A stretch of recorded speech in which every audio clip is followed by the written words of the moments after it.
Hello everybody and welcome to Wrestle Party with myself, Big Chris, and my partner in crime, Jamie Moon. Sorry, we've got the giggles here. I just attempted to open the podcast and just completely said the wrong thing, left us high and dry. We had a giggle. I think we're just feeling the after effects of that Heroes of Wrestling pay-per-view. To be honest, like, I'm still recovering from that. Oh God, I don't think I'll ever really get over that. Which is why, I guess, part of the reason why we've chose to maybe watch something slightly better this time. Well, in fact, before we go on to that, Jamie, how the hell are you, man? How are you getting on? Doing pretty good, to be honest. Yep. So, to go back to the Heroes of Wrestling pay-per-view thing, like, after that episode was done, I was like, yeah, it's been a good run. Like, let's just end the podcast here on a high note. But you know what? Just like a certain COO, Triple H, we like to look at the positives here. So, Definitely. we've decided to, in honour of... Oh, fuck, cut. No, we're not cutting. That's fine. No, you can talk. Don't worry about mistakes. So we thought, how could we rebound from this? And we thought, you know what? Elimination Chamber at the end of February is coming up. Mm-hmm. And we thought, why don't we go back to the very beginning of the Elimination Chamber? Wow. Survivor Series 2002. And Jamie, when you said to me about this, when you said about watching this one, I was ecstatic because this is our era. This is our bread and butter. This zone of wrestling. Oh yeah. Although I can't remember seeing this event, but it was so good. It was like a dream. Yes, totally. But yeah, so we're going to do our first ever one of these, a watch along, and yeah, I don't even. We've not really spoke about what we're going to say or do or whatever. We're just going to put it on, and I guess we'll just interact how we usually interact with with wrestling in general. With wrestling. I think the best way to describe it is, do you remember Jim Ross and Michael Cole, Taz, the commentators? Yeah. We are going to be the commentators, and the difference between us is not only are we not as good as they are, we don't have an old pervert screaming in our ears. So, and without further ado, shall we count the people at home in? Yep. So, before we start the countdown, just a wee reminder. WWE Network, Survivor Series 2002. You can hit pause right now so you can find it, get some munchies, maybe a bit of beer. Yep. Get yourself chilled, get yourself ready. Yep. And without further ado. And 3, 2, 1, play. Oh, this is weird. They've got headphones on. We can kind of hear the TV. I'm gonna take a headphone off. I can put subtitles up, so yeah, maybe put some subs up, and maybe you can turn the volume up a bit, I think. Although, to be honest, like, do we really need the subtitles for a wrestling match? That's a good point. But you never know who's going to be giving off absolutely incredible promos. Well, I did see Paul Heyman on the thumbnail, so I suppose we will get a really good one coming from him. If you don't know what's happening, Big Show will be facing our rookie Brock Lesnar for the WWE Championship tonight. That will be the SmackDown main event. The Raw main event, on the other hand, is the patriarch of Evolution, Triple H, defending his World Heavyweight Championship. Is this in Spanish? Is it? Oh my god. It's okay, you can put it on the... No, you don't need to stop. Oh, fuck. Okay, this is... we've paused it. We're playing again. Tonight, the most ingenious creation in this evolution will come to fruition. The Elimination Chamber. So this was a good era. I kind of liked this. I liked when Triple H had the belt. I liked this era. This is peak, in my opinion, peak ruthless aggression. See, to be honest, See, in that moment when Triple H was a champion, I fucking hated it. Did you? How Yeah. come? Well, I think because we were wee at the time and it was like the bad guy, he's held the title for, I think this was near a year at this point. And it was just kind of like, right, okay, when's it going to give? And as many of us call it, it's the Reign of Terror. Yeah. But in hindsight, this championship run did kickstart Batista's main event career when he won the title at WrestleMania 21. Another classic pay-per-view we should maybe visit at some point.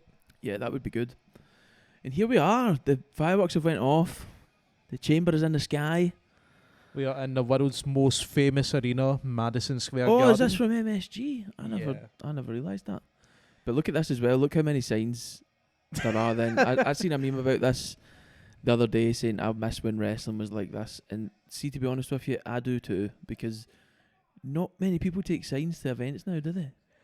I feel like it died down a lot in the last decades when I believe WWE and maybe some other companies were confiscating signs.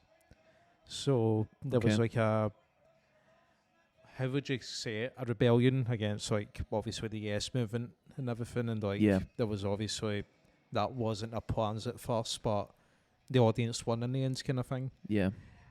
What I really miss from this era, the camera flashes. Remember when someone like Rob Van Dam does a big dive off the stage or something, and the screen just lights up with all these cameras? I remember a lot of time thinking, back in the day, I used to think, oh, is that fake? Is that strobe lights that they're just setting off to make it look like a spectacle? But I guess it actually was people's fucking... They've added it in post-production. Cameras actually going, yeah. So here we go, kicking things off. So is it Spike and Bubba? Yep, Devon is not part of the Dudleys at this point. How come? Because he became a preacher. Right, Reverend Devon. Oh, right, okay. I'm not gonna lie, I've not even looked at the match card for this. I don't know what's due to happen. I recently watched the Royal Rumble from Madison Square Garden. I think it was 2015, 16, 17. I don't know, one of these years, but it's the exact same setup as this. Oh, but it's like it's actually facing the entrance ramp, and like it's the double doors. Mm-hmm. I think they do that a lot with. I think they do it all the time with MSG. Yeah, I mean, no, I've definitely seen events at MSG where it's kind of side on, typical kind of setup, and then I've also seen maybe twice this setup, but I know they possibly have done it more than twice. Mm-hmm. Here we are, good old JR and King. They both look orange. I don't know if it's the colour on the TV, but they both look pretty orange. So someone just dipped him in a vat full of like fake tan. Yes. What's all these empty seats as well? Do you see some empty seats? I think this is because it's the start of the night and we've got Rico of all people wrestling. So there's a guy in the crowd here. You're going to see him on the left hand side, coming up soon. Right next to Rosie there, just on the left. Right, okay, we're seeing a different angle. But there's a guy in the crowd, and round about this era, he was always in the crowd. He was always front row. I always remember, I get this feeling of comfort when I watch old events, even to this day, and I see that guy in the crowd. I get this feeling of comfort, like, oh, like you've just met a really old friend. Yeah. he's in the yellow, right? Okay, whatever. He's in the yellow at the front on the entrance ramp there. Both hands in the air, just there. Oh yeah, I see him there. He looks like fucking Hulk Hogan. He's always got like wrist tape on. His hair's long and blonde. This guy, honestly, was at every single most pay-per-view shows I used to watch at that age. He was at pretty much all of them, and even now when I see him, the beautiful feeling of comfort it gives me is very, very nice. I think they should get him in a match against. There was another guy that showed up in all these past events. He had a red cap and he would just like heckle the wrestlers. Really? That should be like the next dream match. match. The sign guy. He was like sign guy. Yeah, I remember him as well. I remember there was like, I can't remember. There's one point where he's like actually screaming at someone in the face, like a full-on argument. I mean, it been Daniel Bryan when he had his like no meltdown against the Yes chance. Yeah. But this is the funny thing is looking at this match, like you see Spike Dudley and you think, right, this guy's going to get destroyed. Yeah, when does Spike Dudley ever not just get flung about? He should honestly. Something awful. See when he passes away. I know that's a bit morbid to start the event off with, but see when his time comes, he should donate his cells because like the amount of punishment this one person can take and he's still perfectly fine. Still kicking. Yeah, like that's a medical marvel right there. Spike's up top rope already. Boom. What's that called? What's that move called? The was up. Is that what that's called? There's probably a real name for it, but I just say what's You up. always called it the what's up. Yeah. What's that? Oh, that's going to mess up his tailbone big time. Well, in fact, it kind of already has. Right? Have you seen him walking about nowadays? Yeah, hi Jeff. Uh, Jeff Hardy's looking young and bouncy here though, isn't he? young and fresh-faced with, well, fresh-faced underneath the paint. It's weird. Like he looks like he's doing like he was doing like some home renovations before this match, and he's went, "Oh fuck!" It's like fuck. He's painting the ceiling blue, and he's like, "Oh man." Did we not have a friend that had a blue ceiling incident recently? Really?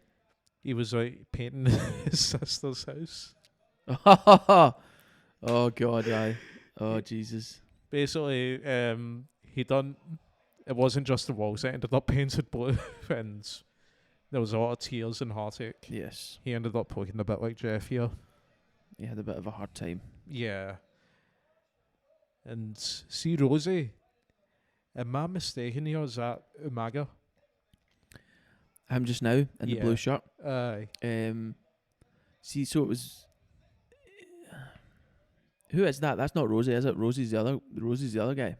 I thought Rosie was him. Because the other guy, oh fuck, right. That was nice. So the other dude, I thought was Rosie, but he also looks more like a Umaga to me. Yeah. This guy here looks too big to be Umaga, but I'm not sure. Well, I mean, he might have lost a wee bit of weight. Yeah, that's true.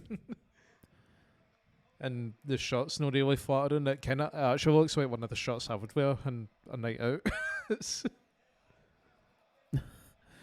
Nice and patterned. Yeah. Like, as if like I've just ripped in some curtains and just wrapped them around me.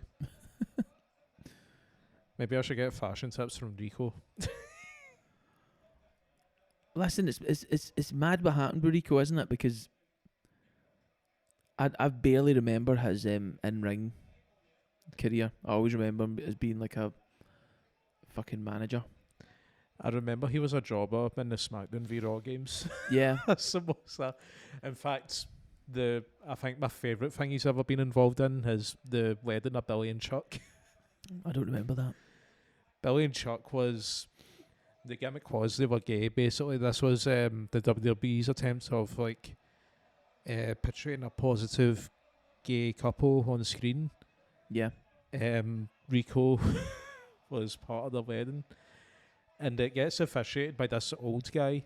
He's like this old frail guy. He's kind of talking like this. He's trying to finish the sentence as well as he can, and. To give a wee bit of context here, the tag team Rico is with in this match is 3-minute warning. Yeah. So the preacher, he's going, it doesn't matter if it lasts for 3 years, 3 months, or 3 minutes. And then he stops and he goes, wait a minute. Did I just hear myself say 3 minutes? And he like rips his face off and it's Eric Bischoff the entire time. God. It is so... Like, see the whole promo before that moment? Yeah. It's trash, but that reveal just makes it. Yeah, it's amazing. And apparently, like, no one knew it was Eric Bischoff before it.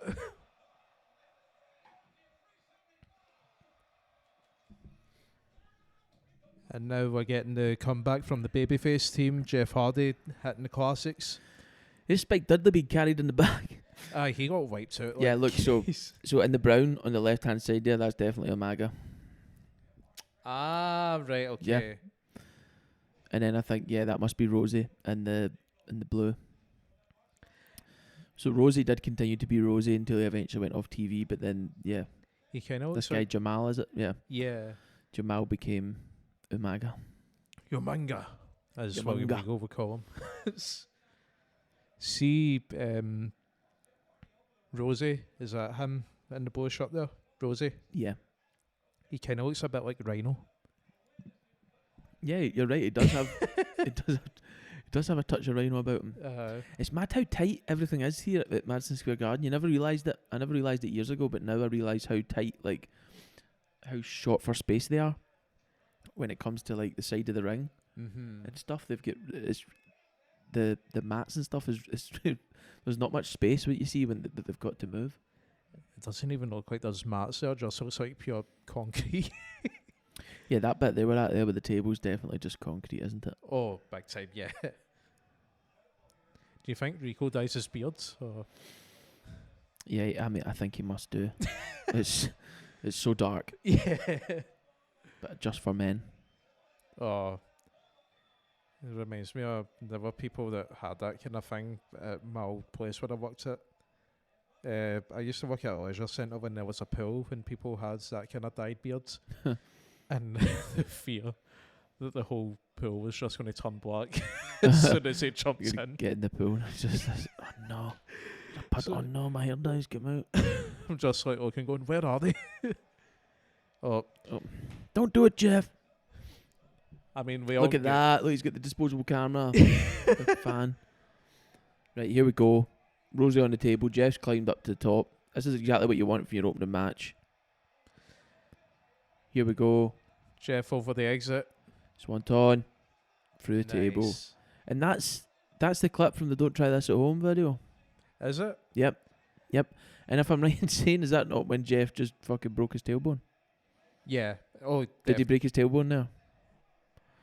Did Jeff break his tailbone? I know Kurt I Angle think he did. did. I think there's a bit in that Don't Try This at Home. Well, broke my tailbone. Are we sure that Jeff was at like someone? I don't know. Heavy duty drugs. I broke my tailbone. Broke my tailbone. He looks fucked there, to be fair. Yeah. But this has been all action for the first match. I mean, that's... Gets the crowd going. It gets people moving. Start high energy. Get everything... You'll see Rico here. He's like waiting for Jeff to come. Oh. Oh, yeah. Oh, yeah. It's in Botchamania where you can hear him scream, "Come on, Jeff!" Oh, really? Yeah. He screamed it just there? Yeah. Oh. That's it. I like it. See when they play with the gimmick a wee bit, so it's like the table's meant to eliminate people and it's like moving it out the road. It's like, psych! I feel like everyone wanted to be Jeff Hardy at this time. Oh, this was peak. Yeah. Peak Jeff Hardy is the coolest man alive, isn't it? Like, really? Yeah. Everything he'd done was cool. His whole moveset was spot on. He moved so gracefully in the ring. Everyone was doing swanton bombs in a back garden. Yep. On the trampoline. Off the top of the shed. Off the top of the shed. Off the top of the tree. This is so... I actually kind of get confused with table matches sometimes, so... Obviously the idea is to... Oh no! Oh no! Right there. I mean, to be fair, he's put some fair bumps in, like... Aye, give the guy a breather, man. Let him lie down, man. I feel like every time I look at the screen, Jeff's doing something. He's up to something crazy, something mad's happening. So I always get confused. So see that swanton that he done beforehand? Yeah. He was... So the rule of the table match is like, you put your opponent through the table, that's him eliminated. Yeah. But with Jeff and the swanton, he's put both of them through the table. So would it not count that he put himself out, or does that not really count? Yeah, that's a good point. I think you should just stop overthinking it and accept that it's wrestling. Yeah, that's true. Well, we make things up and the rules don't exist. You can't think too hard when it comes to pro wrestling. You'll end up with an aneurysm. Yep. No, I just want to know for sure, why is there an undead mortician? This really was a decent splash as well. Yeah, that was cool. Oh. Wee bit of miscommunication there. Oh, of the kind of spots. See when it's just like 1, 2, taunt, then the haymaker or something at the Yeah. end. Like, What's the deal with Bubba Ray? Do you think he's a dick? oh, he's supposed to be a Yeah. notorious prick backstage. I've read lots about that. Did you hear the story that he said? Well, it's not even a story he said. It was a story involving him and Grado. I think I remember Grado explaining this on the Wrestling Daft podcast, and I remember something to do with this. What was it again? So, for anyone who doesn't know, Grado is a Scottish wrestler who he's kind of seen as more as a comedy act, but he's a brilliant wrestler, great entertainer. He had a wee stint in TNA where a certain Bubba Ray, who was going under the name Billy Ray at the time, was also present. And apparently Billy Ray went up to Grado and he was like, "Grado, you mildly amuse me." Oh yeah, that's what it was. It's like such a backhanded compliment. It's like, why not just say you amuse me, or why even say it like that? Why not just say, you're pretty funny? The thing is with Bubba is he always seems so so wound up about something. Like whenever I've seen him on Busted Open Radio, seen a few clips of him online, and he just always seems very pent up. Like seems like he's just always like really really angry about something. Is he not always like complaining about modern wrestling on it? I think so. And it's just like him and Booker T hitting it with like the worst takes ever. I've never watched enough of it to even hear one of their full takes in its entirety, but I've just always seen clips or like the thumbnails of, and it's just like Bubba looking fucking angry, and I'm like, I don't know if I want to watch that. He looks fucking raging. I think that's just his normal state of being, to be honest. Yeah, that's true. I remember hearing, I can't remember if it's confirmed in one of the documentaries. It's to do with Mhm. Evolution. Apparently, he injured Batista and Orton, or he went stiff on him. So Bubba injured Batista? Yeah, and here he's back, the Reverend himself. Reverend Devon But to a pop. yeah, apparently Batista and Orton actually did have a tag team match with Devon and Bubba, and it was that whole, hazing kind of thing where it's like, oh, these young guys, we need to break them in or something. Yeah. Alright, okay, so they were going to be a bit stiff in them, trying to let them know how things are done over here. I just don't see the point in it though, because like It's very old school, isn't it? It's very like, the old school's stupid. yeah. I'm sure. There we go. I'm sure if you've even made it to, sorry, yes. The Dudleys have won by putting Rico through the table. But as I was saying, Yeah. I'm sure, like in reference to the old school thing, like going stiff on the new guys, I'm sure by the time the presumed new guys in inverted commas have made it to the WWE, they've been through countless bullshit everywhere else. Oh yeah, Like the WWE is not your first place Mm-hmm. you go, and I think treating people like that is just, okay. I think you're getting yourself a bit mixed up with where your priorities should be lying. I think it's just point of bullying, to be honest. The worst example I can always think of is, did you ever see Bob Holly smash the fuck out of that trainee in Tough Enough? No, I didn't actually. He know how the Stone Cold's stomping a muscle, like he Yeah. proper goes in, the guy's like bleeding and everything by the end, and it's like, in Bob Holly, he's going, oh, I need to teach him a lesson that this is a tough business, and it's like, he fucking knows he's on Tough Enough. I know, like I'm sure he has a general understanding that by now how difficult this is. Here we fucking go, Jamie Noble, Cruiserweight Champion. Who's Oh. that? Dawn Marie? Nydia? Yeah, God, I miss this era, Jamie Noble. the ruler of the Cruiserweight division. Wow. I'm Jamie fucking Noble. I'm sorry about the jorts. I know I've mentioned this in the Heroes of Wrestling, like the proper ring gear kind of thing. Bring back the jorts. Bring them back. I would wear jorts in the ring. Really? Nah, probably not, but I'd like to think that I would. What if it was? Oh, would Billy you wear- Kidman. Billy Kidman was going back then as well, man. See, I like Billy remember this. Kidman, he wrestled in the jorts, and now he looks like a proper wrestler. Yeah. Yeah. To be... Oh, man. This is just bringing back... So I've not watched an event from this era in a while, and it's just bringing back so many memories. Ruthless Aggression was my all-time favourite. It was good, wasn't it? I think at the Yeah. time we didn't appreciate it that much. It wasn't until we moved past Ruthless Aggression I started to be like, oh my god, I really miss that time. I don't- Oh, I'm taking an earphone out for this, by the way. I used to love his theme song. what's his theme song like? Ah, hey, ah. You can run if you want to, but you can't hide. You can run if you want to, but you can't hide. You know I'm taking it. You want to feel me up. Welcome to Wrestle Party Karaoke, everyone. It's a great song, man. Billy Kidman, Jamie Noble, second match. Going for the quick roll up. Do you think they could have done more with the cruiserweight division? I think possibly, but when I think back to it and I think about all the people that were in it, it was great at the time. But wrestling really, really, really evolved in the years that came after this, especially cruiserweight wrestling and the type of wrestling that we see just now. I mean, you see middleweight and heavyweight type guys pull cruiserweight moves. In the cruiserweight division in WWE at that time, It was wasn't. all, Yeah, it was like cruiserweights fighting sometimes a heavyweight style. yeah. Do you know what I mean? Like all this stuff here is like the same stuff that the heavier guys would do, but just a lot faster. The only difference was the weight class. Yeah, and I think now when you look at guys who are lighter, who are this size, I mean, they do way more high flying shit, and obviously that's because, yeah, wrestling's evolved now. People want to see more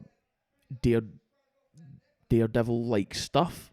It's also just like a pure spectacle to see like this, like a pure giant hit a moonsault, Of course. just like defy no laws of gravity. Yeah, like when you see Luchasaurus, aka Killswitch, do that sort Oh, of thing, you're like, oh my god, this is insane. And it never really was a done thing back then. People were very strict. Big guys wrestle this style, small guys wrestle this style. But to answer your question, yeah, they could have done way more with the cruiserweight division back then, and I wish they had. But we just didn't know how good it could have been because we weren't exposed to. We didn't watch a lot of Mexican wrestling. Some of the best stuff we've seen came from probably Rey Mysterio. If back then we were watching things like Triple A and there New was Japan, we probably would have seen a way more stuff in that era. there was the WCW cruiserweight division, which Yeah. was more high flying. In fact, it had one of the greatest Lucha Libre matches of all time. Eddie Guerrero, Rey Mysterio, Halloween Havoc. Yeah, I'll give you that. I rate that match as well. That's up there for me. I think there's always been a high flying thing, but the WWE version, it seemed more of an afterthought to me. Mm-hmm. I remember, I mean, like, do you remember when Hurricane Helms became like Gregory Helms? And he Mhm. just held that title for years. Yeah, that was a weird kind of move, wasn't it? I think, like, Shane Helms, he's a great wrestler, but there was no story or anything. He just kind of, they picked a jobber basically to fight him once a month, and then that was it really. Yeah. Then Hornswoggle won it, and then that's when the cruiserweight division finally died. I think it was when you compare that to the WCW version, where, like I said, Eddie Guerrero, Rey Mysterio, like flashy, exciting, Yeah. like gravity defying, like it was exciting to watch. And I don't know, I just don't remember any full-time classics with the WWE Cruiserweight division. Yeah. I mean, this match as well. I mean, it's not bad, but it's like I mean, It's a good match. It's not. This is a cruiserweight title match, second match in the card. They're just doing moves and trying to pin each other. They're not. Mm-hmm. Obviously, you're not expecting a pure spot fest, but you would just expect more of a kind of build. The pacing you'd expect to be a bit better. Yeah, I do think that, see, with the second match being in the cards, like, first match you get the crowd excited. Now the second match, it's kind of, it's almost like you're tempering them a wee bit, Yeah. where you're not bringing the energy completely down, but you're keeping it high enough so that when that next big match happens, Yeah. people are going to go, wow, like freak out. That was a good splash for Kidman right there. How long did he last? I don't remember his WWE career too much. Kidman. Yeah. He was still going. I mean, I remember him still going in like 2006 2005, 2006. And this is 2002, so he definitely did get another 3-4 years out of it after this. I don't remember when he disappeared. I can't get over how many empty seats there are. Honestly, I see so many round the arena. I wonder how this sold for them at the time. I think this was right after. So The Rock is in Hollywood. Austin took his ball and went home at this point. And Brock Lesnar, a dull time. I think it was more just, and also this was like the start of the brand split as well this year. Okay. So this is kind of like a changing period in WWE. Yeah. And at the time, they thought they had a definite like face of the company with Brock Lesnar, who would only last till about 2004, 2 years later. Right, I see. So it's kind of like they're pitching their tents on who they want to be the guy. Triple H, the World Heavyweight Champion, and the Beast, Brock Lesnar, who you know what, I was just going to say like rest in piss, but I think he would enjoy that, to be honest. So who's this? Brock Lesnar, Oh, rest Brock in piss. I don't know. See, after seeing all the allegations, like, Yeah. there needs to. It's good that these people are being caught out and they're being blackballed as they should, Yeah. but it seems like there was a lot more people in the know. If the wrestling industry does want to change for the better, you need to set the example of like that kind of attitude, that way of treating co-workers, let alone women, is not on, basically. Yeah, I think. Yeah, I mean, it really does depend what they do. I mean, are they going to clean the company up a bit now? Are they definitely going to get rid of Brock Lesnar? Are they going to? I think them adding The Rock to the board is definitely some sort of move to start to pivot away from that. But publicity stunt. yeah, I think time will really tell if they actually are going to make major changes and just who knew and how far this case will go from what came out, you know. Well, they should, because like we're not that far removed from the speaking out movement. Yeah, when everything happened during lockdown. Yeah, so it would just be good for the industry to clean up, because it would just be better for everyone in general to get rid of these scum. It just kind of reminds me of like, do you remember the plane ride from hell episodes? Yeah. And obviously the Ric Flair allegations that came up in it. There was a point in it that really stood out to me, and it was like, why did no one bring this up at the time? Why was Ric Flair not ousted? And all Jim Ross could think of was he was a made man. Yeah. I'm sorry, but if you want to be a made man, I think you should be presenting yourself to the highest standard inside and outside the ring. Yeah, that's very true. And if you can't do that, then bye-bye. Yeah. Here we go. Shooting star from Billy Nice. Kidman. Landed it. 2, 3, and he wins Gets the match. 3 count. New Cruiserweight champ, Billy Kidman. Survivor Series 2002. He's got a good reaction. Like, I feel like Billy Kidman always had like this natural charisma where you did want to see him win. Yeah. Oh yeah, he had an edge to him. And the shooting star was a great fucking move. Yeah, I mean, look at the excitement of everyone with him there. He's leaving through the crowd with the belt. I just can't picture him like being a heel. I think there's always going to be like certain people who are a perpetual babyface, and like Billy Kidman is a natural at that. Yeah. Jamie Noble deserves like more credibility for his contributions to the business as well. Yeah, he went on to be a producer, didn't he, backstage? Yeah, he's done a lot of producing for some of the great matches of this modern era. And like his in-ring work, like, you can never look at a Jamie Noble match and say that was terrible. Nah, he's like solid. He can do everything. Here we go. We can't go backstage. The man, the myth, the legend. Oh, and R.I.P. Chris Benoit. oh dear. I forgot he was on this. What can we say about Chris Benoit? What can we not say? Uh, The man killed his wife and kid. Killed himself. I know what we could say. He was never the best promo. I can't even remember how he spoke. I think there was a point where WWE were just like, yeah. Give it to Chris. How does it feel sharing the same name as him? Oh God.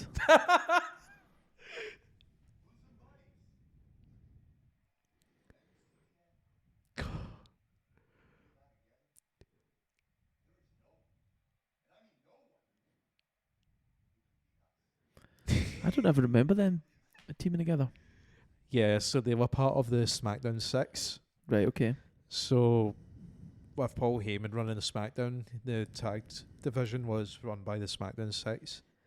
Kurt Angle, Chris Benoit, the in-ring technicians. Mm-hmm. The Guerreros, Chavo and Eddie, the Luchadors. And then Edge and Rey Mysterio.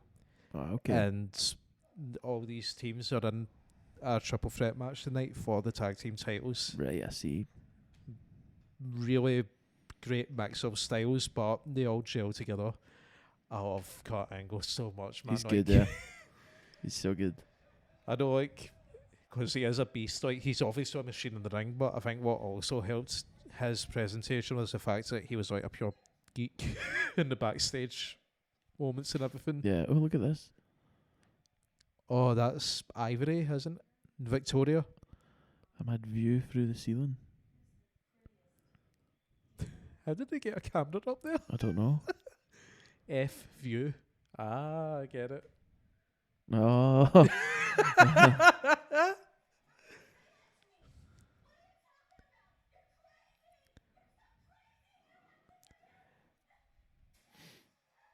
Some of the stuff back then was so trash, but I actually still loved it. It was like Jerry Springer. Yeah, it was so like they were still trying to do kind of similar attitude era stuff Mm-hmm. and try to find a feet with it. But when this stuff was still cheesy, I just still kind of loved it. I kind of like it because it gives them a bit of character. This whole idea of like, because Victoria, she's not ugly, but I think just the idea of like the characters that delusional enough where she can't see that in the mirror. Yeah. It reminds me of like Undash and Cody Rhodes Oh yeah. when he had like, he's saying like, my face is broken, but it's like perfectly fine under this Yeah. translucent mask.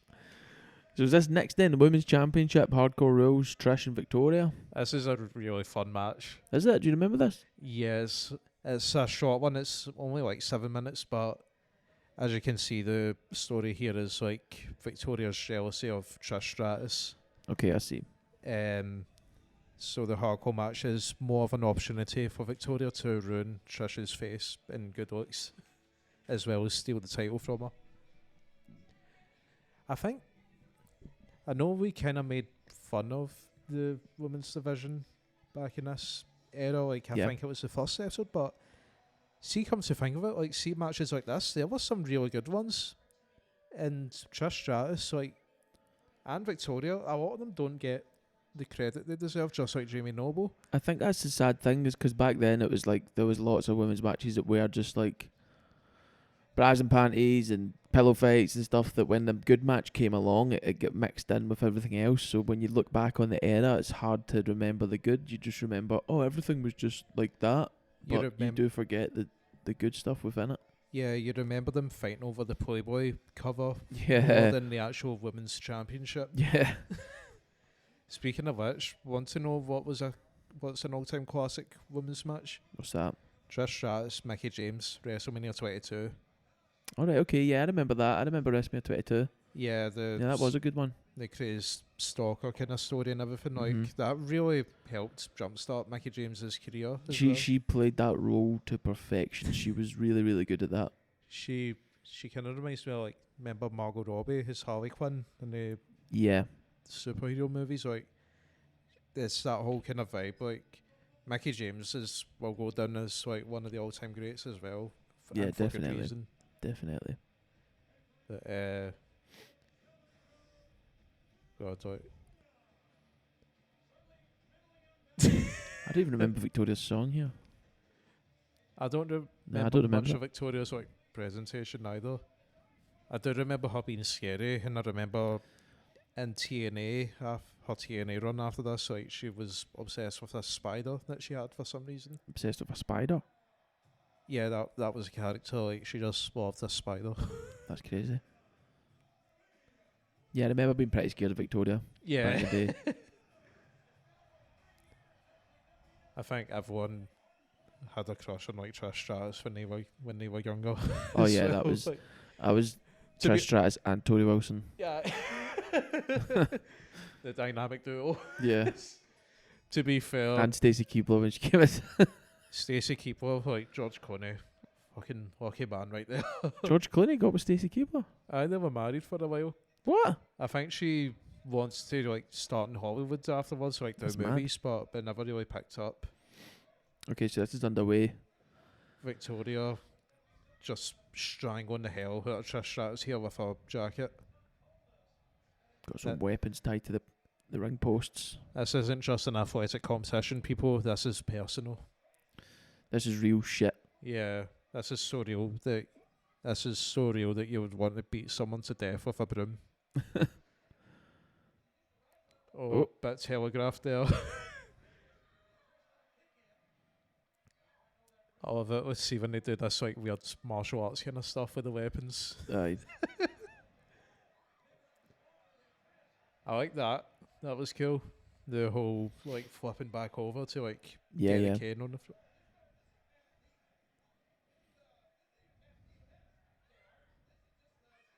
Surprised Trish isn't pulling the face at this point already.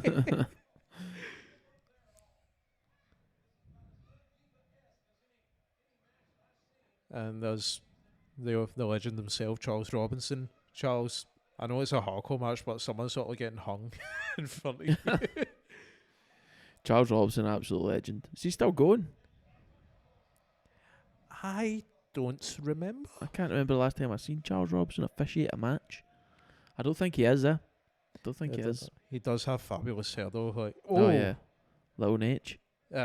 Well, niche.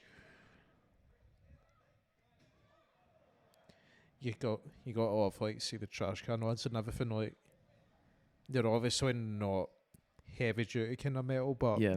they're good enough where they can make a good sound when you hit them. Yeah, they're nice and tinny. Yeah, exactly. Trish Stratus just getting put through hell and back here. Like, I don't think she's landed like a single strike or a move or Nah, she's just anything getting so beat far. up. Yeah. She's just getting beat up.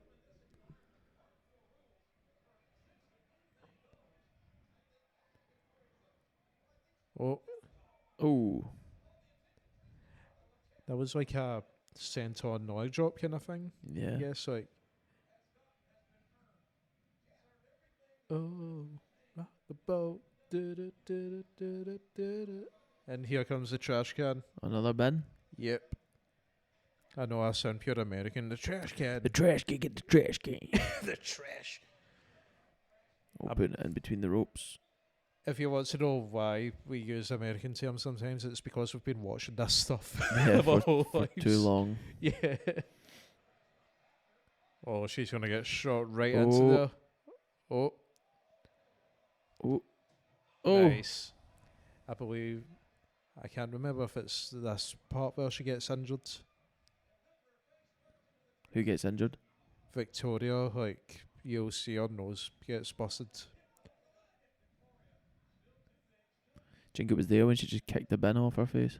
It's either she kicks a bin off her face or you'll see it later on in the match. Right, It okay. does involve the bin again. Oh my god, we got an ironing board now. That's the weird thing about these weapon matches in wrestling.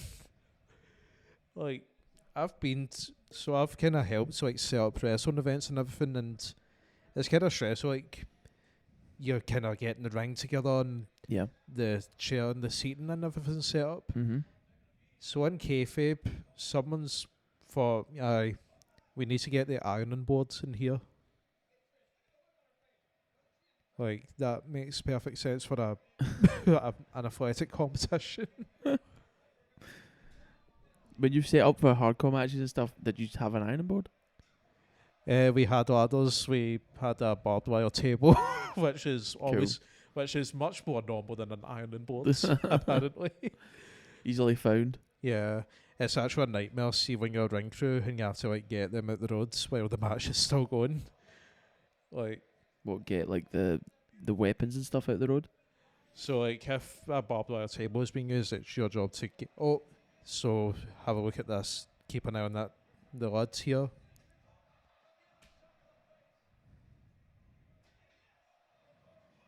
And I think no, actually, I think you were She right was about the bleeding. first Yeah, one. she was bleeding before that, but I don't know when it was. I don't know when she got. I don't know when the nose got cut. I always remember it was like she gets hit with the lids, then she starts bleeding. Anyway, so if a barbed wire table gets used, it's your job to like get it out the roads, maybe get it back under the ring as soon as possible. Mm-hmm. But at these indie events, like the ring side isn't as big Yeah, as the you've got WWE very ones. limited space. So I remember there was times when I was like trying to get the apron up, and I'm like freaking out because like you're trying to get out the road in time because it's a health and safety issue. Yeah.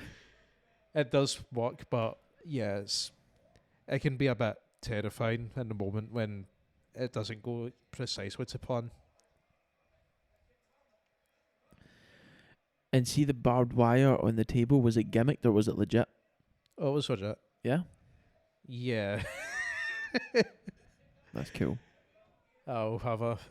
I don't know if I should say who was involved with it, but No, you don't need to say. okay. You don't But need to say. I'll tell you in private. Well, there's a funny story around that. Okay. Oh, what happened there? What happened there? It's like she was She was trying going to to try and do reverse. a headlock takeover, but then it... Yeah, the body positioning wasn't on point with her. And then there was that. I think that's a drop toe hold that she tried there. Yeah. A bit more messy. That's why you keep things in the centre of the ring, people. A lot of stuff under that ring. See it? The colours and that? Yeah. Oh, here we go. Oh no. Is she Wait going to for do it. She's pulling the hair so that she can get the hang ready. There we go. I love the good old fire extinguishers in wrestling. It's a good effect. Yeah. It would be a shame if there was like a real fire. Oh, is this it? Did she win? She won the belt? Yep. Victoria beats Queen Bee Trish. How long did she want to hold this for? I don't remember. Ruthless Aggression was very... The women's title was a bit of a hot potato during this time. I wonder if this was after Lita got injured. Because I remember Trish Stratus and Lita would have like a bit of a back and forth with the belt Yeah. during this time. Victoria's a good hand. Her work in TNA is actually real good as well, apart from the whole spider business. I don't know what the spider thing was all about. TNA always had like the weirdest gimmicks. Like, do you remember when Goldust became Black Crane? No. What? Oh, we need to catch up on this stuff, brother. Goldust became Black Rain. Yeah, so instead of like the know how Goldust, obviously the black and gold thing, he was like he came out wearing black and silver, and he was like Oh my carrying this rat in a cage. And the topper, he had a tag team with this guy called Relic, and the commentators always had to remind you when Relic came out that Relic was killer spelled backwards. Oh. Did you hear what they just said there? They just said Madison Square Garden is completely sold out. There's empty seats. It panned round the whole arena and it was like I could see empty seats. I could count the empty seats. That reminds me of like, remember the Wembley show last year at AEW when they were Mhm. going, oh, Wembley, we're sold out, and we're like, the fucking upper decks. I can see seats.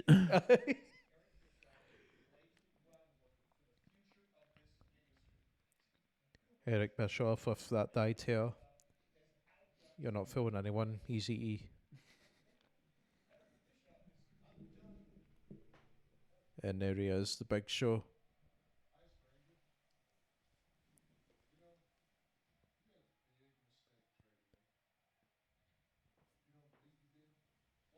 If you don't believe you did, watch me tonight when I walk out on Madison Square Garden.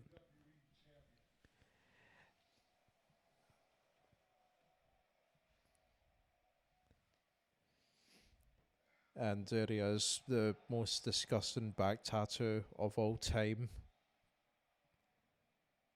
It's actually mental how much his Wayne looks like him. I know that sounds pure daft. It's like, oh, somebody's Wayne looks like their dad, but when your dad is Brock Lesnar. I honestly didn't even know he had a kid. Have you not seen her? Like, no. She's Brock Lesnar 2.0. Oh God! Oh no! Wait! I have seen it. It just came into my head there. They should sign her. Like, just have a fight Rhea Ripley. Just get Rhea Ripley to absolutely kick fuck out of her. When she's Imagine that's horrible. It's horrible. So yeah, I think this Elimination Chamber event that's coming up this month. Like, I think we all know Rhea Ripley's going into WrestleMania. Yeah, I think that's what's. No, well, is any part of the Elimination Chamber in Australia been announced yet? So any of the card? Yeah, Rhea's fighting Nia Jax for the title. Okay. And the Women's Elimination Chamber will go on to the winner of that match will go on to fight Rhea at WrestleMania. Right, I see. So then who goes on? So who won the female Royal Rumble? What did they go on to do?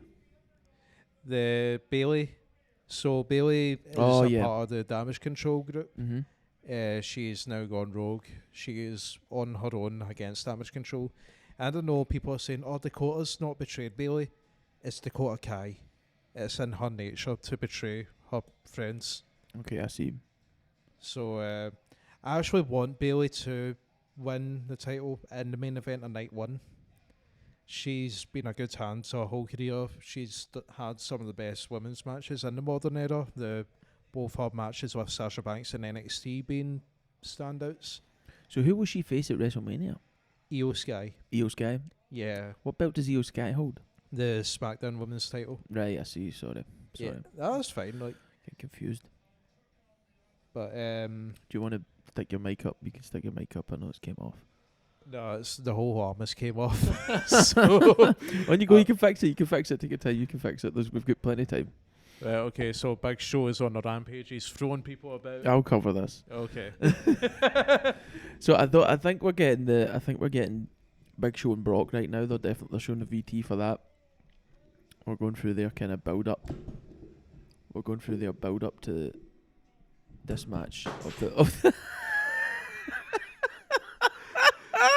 Sorry guys, I'm having my own hardcore match with my fucking mic stand. Oh, I wasn't even looking at it. I just heard it fall. So funny when it was what happens. Like, so the clip at the bottom of the mic stand, which clips to the table, has fell off completely. Oh, for God's sake! Do you want me to grab it? Nah, it's fine. Like, look, I've got it sorted. It's on the couch. Are you sure you're okay like that? This is great. Yeah. Are you sure? Oh my God! I don't even know what happened. Like, it just got loose. It's just loose. It's just we're on a budget setup over here. Yeah. Which would be a perfect time to tell you to please follow us. Please follow us and leave us a rating on your podcast provider platform. Thank you. Please follow us so I can afford a working mic arm. You don't have to, but it would be nice. It helps. It helps the show. Yeah. So I mean, I'm not hot on this. I'm not hot on Big Show versus Brock. I know what it's probably going to be like. It's going to be slow. We know what this match is built around. It's the image of Brock with Big Show on his shoulders, just F5ing him, just throwing him in the sky. Yeah. Hell, well, it's a big show. Boom, boom, boom, boom, boom. Where's the big bash on the night, dog? So when he still had the trousers on, he should have kept them on. Yeah, actually, you know what? I break my rule for this. I agree with you. He looks better with the trousers. With the trousers on. Looks more like a big fucking bruiser for a bar or something. Some big guy that would. He kind of looks like a plumber. Aye, exactly. Like, imagine you're in a bar causing shit and it's like, get Big Show out for the fucking back. This guy comes out for the back, he's been fucking making burgers all night and he comes out and he's like, what the fuck you saying? What the fuck you fucking saying? Who's that? That's Big Paul. What the fuck you fucking saying? What? I fucking burnt my arm tonight. That's why I've got a fucking... That's a bit That's why I've got a bandage on. What have you done to your arm? You're fucking starting shaking this fucking bar. You fucking saying? She comes out and bars you. You never know, like, Walkabout might be part of his retirement plan. Imagine. How do you got to walk about the Big Show's cooking? Have you been once? I know, eh? See, we go, man. Paul Heyman involved in a champion yet again. Of course, like, Paul Heyman is like a leech. He sees gold around the waist of some big bruiser and he's like, that's my client right there. Yep. He does well though. He does. He definitely can't deny Paul Heyman certainly does elevate whatever wrestler he's with. Oh yeah, I was talking in kayfabe, but in real life he's yeah, like a genius. 100%. He's a lot of people go on to say that he's been able to like notice the strengths of any wrestler and like play them up in disguise of weaknesses. Mm-hmm. A lot of wrestlers, with not just with promos, I think their whole character and everything. They should, like, if you have trouble with that and you're in the WWE, talk to Paul. Yeah, he'll sort you out, wouldn't he? Sophie's choice here, actually. If you had to fight either Brock Lesnar or the Big Show, who would you pick? I'd pick the Big Show, man. Of course I'd pick the Big Show. I mean, the fucking Brock Lesnar could legit fight me and probably kill me. Whereas I fancy, like, I'm 6'3" and I'm about 100 something kilo. Yeah. Now I know the Big Show's big, right? And I know he's a big lumpy fucking guy, but I reckon I could actually take the Big Show. I reckon I could land a couple punches in him, hit him one in his bread basket, and probably get him a wee bit fucking a wee bit sore. Send him right into next Saturday. Aye, I reckon I could fucking probably have a right good go at the Big Show. But I wouldn't be confident with Brock at all. Who would you fight? Brock. You'd fight Brock? I'll tell you why. So, obviously, you look at me. I'm not exactly the biggest animal in the block right now. Yep. And a lot of people would look at me and be like, Brock Lesnar would destroy you. Mm-hmm. But here's the thing. If I survive Brock Lesnar, I've got something to brag about that no one else can. But what if you don't survive? What if you think I fear death? what if he just kills you? What if he just eats you? I mean, who has survived Brock Lesnar? Seriously, like, who has legit fought him and won? Like, in UFC? Did anybody beat him? He was unbeaten. Frank Mir beat him the Frank first Mir four beat rounds, but then Brock rearranged his face at the rematch. Jesus. In all honesty, though, like, I feel like, see, if you were to walk in on Brock Lesnar, and he's like in bed with your partner, I would probably just carry on, Brock. I'll just tuck him in. Read them a wee bedtime story afterwards. Do you want a cup of tea or anything, big man? You alright? A cup of tea or anything? He's both alright, but Perry's have a lovely night. My God. Did you enjoy yourself? Oh, the ref bump. Wiped out. What ref's that? I don't know. He didn't survive Brock Lesnar anyway, which I will in the future. Just wait and see. You're crazy. It'll just be me and like know how that full body cast. Wheelchair. Yeah. You can't even see my face or anything. It's just eyes soaking out. Fight me. No, don't actually do it. End up like just panning my door in or something. I'll tweet Brock if you want and we can try and organise it. Yeah, I mean... Oh, Big Show taking a chair shot to the skull. Here we go. Brock's got him up for the F5. Here we go. He's landed it. But wait a minute. There's no ref. Nice and smooth. Oh, refs came right out from the back. 1, 2. Paul Heyman just pulled him out. Just lamped the ref. Oh, Paul Heyman's the best. What's going on? Why did he do that? Is he turning on Brock? The ref did Yeah, I think he is. He is, yeah. Heyman's face, he's got some of the best facials.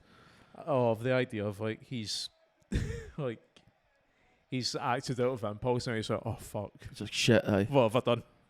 Here And we go. then another chair shot. Let him have it, show. Look how bent that chair is just from getting hit off of them. Oh, He's definitely feeling that. Mike Yoda, the referee. And you know what? Not every match has to be a 30-minute technical submission classic. Yep. Sometimes you just want two big bears running into each other. Look, he's just ran and hugged the Big Show. Oh, that's fantastic. Like a wee win. That's so good. Show gets his moment. Mike Yoda takes a great ref bump. Oh, I was listening to him. He done, do you know Chris Van Vliet? Chris Van Filler? Yeah. So Mike Yoda was on his show Mm-hmm. recently, and I've not watched it all, but I watched some of it. But he was talking about when he takes bumps and how much he enjoys taking bumps as a referee, and I'm like, just seeing that bump he took that just made me think of that interview, and I was like, fuck, that's so good. He dreamed about that moment and he made it happen. I mean, it honestly must have been great being a WWE referee. Like, I remember back in the day being like that, oh my god, fucking hate the refs. Imagine being a ref. And then when you think about it, when you get older and you're like, no, how good would that have been? As long as you're not Errol Hebner, it'd be fantastic. But you think about it back in the day, if you never trained to be a referee, if you never trained to be a wrestler, I tried to say referee and wrestler. If you never trained to be a wrestler, but do you know what I mean? You just loved the business and you ended up a referee. That's quite a fucking good gig. You probably get decent money for it. Oh you yeah. get to be part of the show. Mm-hmm. You get to take bumps. You get to be part of the behind the scenes action. You know what's going on. It'd be great, man. You're kind of in amongst everything. I do think there should be like a referee division now full of referees. Look at the style on Michael Cole here, man. The leather jacket and the turtleneck. Oh, the turtleneck. The quintessential clothing of a douche. Yes. But Taz always keeping it classy. The pinstripe suit With with the mohawk and the sharp glasses. and glasses. Always strong. I always remember enjoying it. I think it's because, like, see, here in the UK, it was easier Yeah. to watch SmackDown. Like, Taz and Michael Cole was, like, our teenagers. Yeah, that was our people. Yeah, I always remember being a SmackDown guy purely just because it was the only thing that would get shown. It would always get shown on like a Friday night or a Thursday night or something at like a reasonable time. Yeah. Raw was always harder to see. Raw, and the thing is, like, the internet wasn't what it's like nowadays. Like, Yeah. you didn't even have YouTube videos to watch. It was just, like, written reports by nerds like Meltzer. Fuck Dave Meltzer. Yeah. Here we go. Fucking Guerrero with a mullet. Oh. Classic Guerrero. Chavo looking young. Edge and Rey Mysterio. Great team. And Angle and Benoit. It's a big match. Oh, it's like star-studded. Like, It's a big match. two of my personal Mount Rushmores in this match. Who are they? Angle and Eddie. Yeah, I'd give you that. Like, I'd give you that, man. Kurt Angle was just sublime. His match with Shawn Michaels, WrestleMania 21, one of my favourites. oh, that's my all-time favourite WrestleMania match. Like, Yeah. I remember earlier today someone posted a picture of that, and it was just like that. That was just a work of art. That It's match. so good, isn't it? Yeah. It's really, really good. Everything about it's perfect. And Kurt was just tremendous. Like, in the ring, outside of the ring, he had it. He just had that.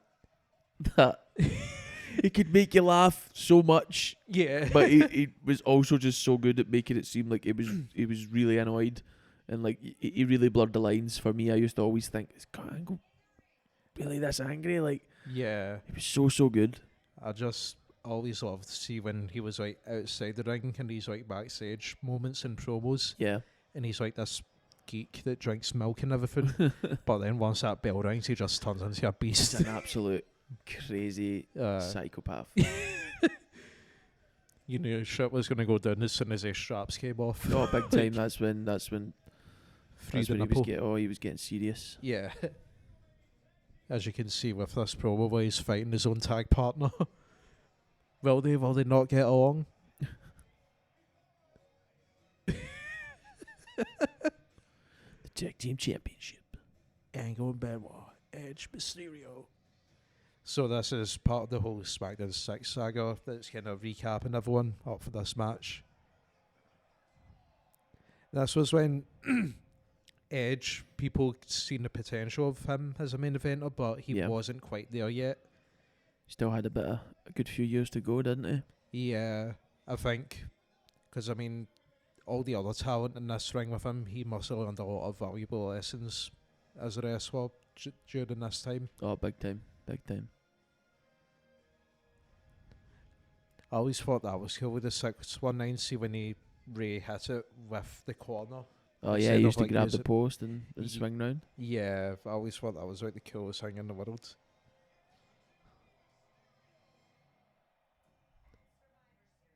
Oh, Stephanie McMahon as well, SmackDown GM. This is a pure blot. This is honestly like a nostalgia trip where it's just unlocking old memories over and over. It's like, definitely. Oh, that happened.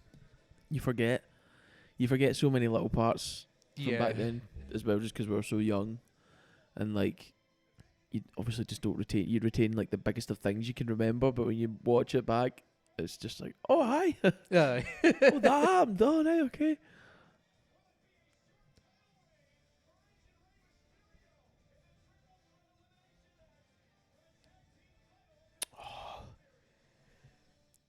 Whoever made that promo package, I hope he got a good payday from that. Like, that was brilliant. Oh, who's this? This is Tony Wilson's dad and Dawn Marie.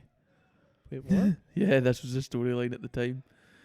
Tony Wilson's dad was getting with like Dawn Marie because Dawn Marie was Tony Wilson's best friend or something, and they were. Oh, it was so funny, so fucking funny. That's it was like a wedding on SmackDown or something. WWE no weddings. Has there ever been a wrestling wedding that's went well? Nah, never. I don't think. There's always like it's always something, man. It's always building up something in it. Yeah, you're just waiting for the other show to drop. It's like a contract signing and going, right, who's getting put through the table? Yeah. So here we go, Los Guerreros.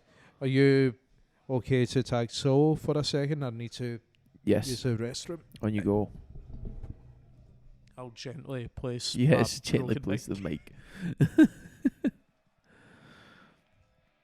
So Los Guerreros in the ring now. Benoit making his way. The cold-blooded killer. He always had such a simple walk to the ring. Benoit, I never understood the appeal. He was always just. I mean, obviously it was all business. I get that. He was always dialed in. But it was just always like so serious. But he managed to keep a character going like that for a long time, I guess. Here we go. Your Olympic hero, Curtis Angle. You suck. This is prime Kurt, isn't it, really? Like, this is this is how I remember him coming out with the medal on, the American flag singlet. Spinning in the ring. Always so good.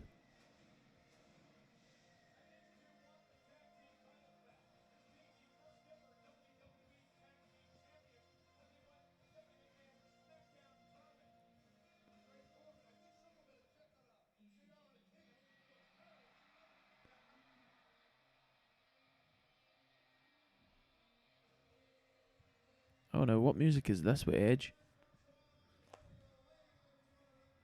Can't say I remember this. This must be before this whole Alter Bridge Metalingus theme. But he still had the You Think You Know Me at the start. But I definitely remember this attire and remember the blue glasses, the jacket. Classic Edge. Is this Rob Zombie I hear? Is that Rob Zombie? See, I was just wondering. I was like, I don't ever remember hearing this Edge song. Oh my god, like, yeah, he came out to Rob Zombie at first and it was like the best. Rob Zombie, underrated. Listen to Hellbilly Deluxe if you haven't already. It's a classic. Here's classic Ray. R-E-Y Mysterio, here we go. When you pass out, the girls that pass out, the boys that pass out. Better tap out, yo. Off the top rope, so look out below. And the next thing you know, you'll be on the floor, What you gonna do when you're on your back? I just unlocked that. There was so many people that were passed out in that song. Straight from the WWE. Trouble you see in your face, a man of mystery. Oh, we can do it, in the bathroom and you do the mask. Why? Cause you kick your ass. Come on. Who's that jumping out the sky? R-E-Y Mysterio. Here we go. Remember when he would like jump out the giant fist? No. What, he'd jump out the fist? I'm sure he jumped out the fist. No, you're... Maybe I'm hallucinating. you're this, hallucinating like, big time. Maybe he jump out in the camera, look like, do you know what I mean? He never jump out. I never seen him jump out of the fist. That's a health and safety nightmare. Yeah, but so is Shawn Michaels flying down for the rafter. Yeah, that's true. So here we go. I've never seen this match, but it's probably got potential to be match of the night. Yeah. Oh, unless Elimination Chamber's incredibly better. From what I remember, if it wasn't for Elimination Chamber, this would have been. But there's also the context of this was the first ever Elimination Chamber event that ever happened, so it's kind of got that historical standpoint to it. As you can tell, the Angle Benoit alliance will be playing a big part in this match. Yeah. I actually don't remember who won this, but that's good.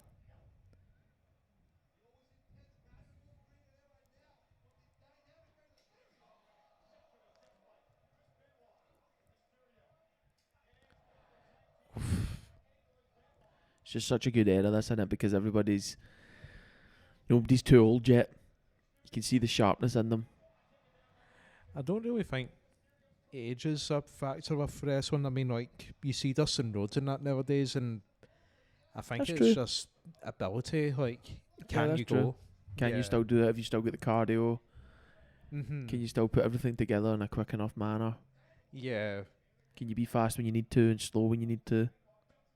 There's like a lot of moving parts to wrestling, and I think when people go, "Oh, he's 42 years old," it's like, yeah, aye, but can he move? Yeah, as long as he's still got an engine on him. I always think like, and I think you can have an idea when you should retire, and it's like, see if you've been wrestling your whole career without a top on, yeah, and you need a top all of a sudden. In a minute you become the t-shirt wrestler, it's like, oh shit. I think that's a sign there. Yeah, that's true.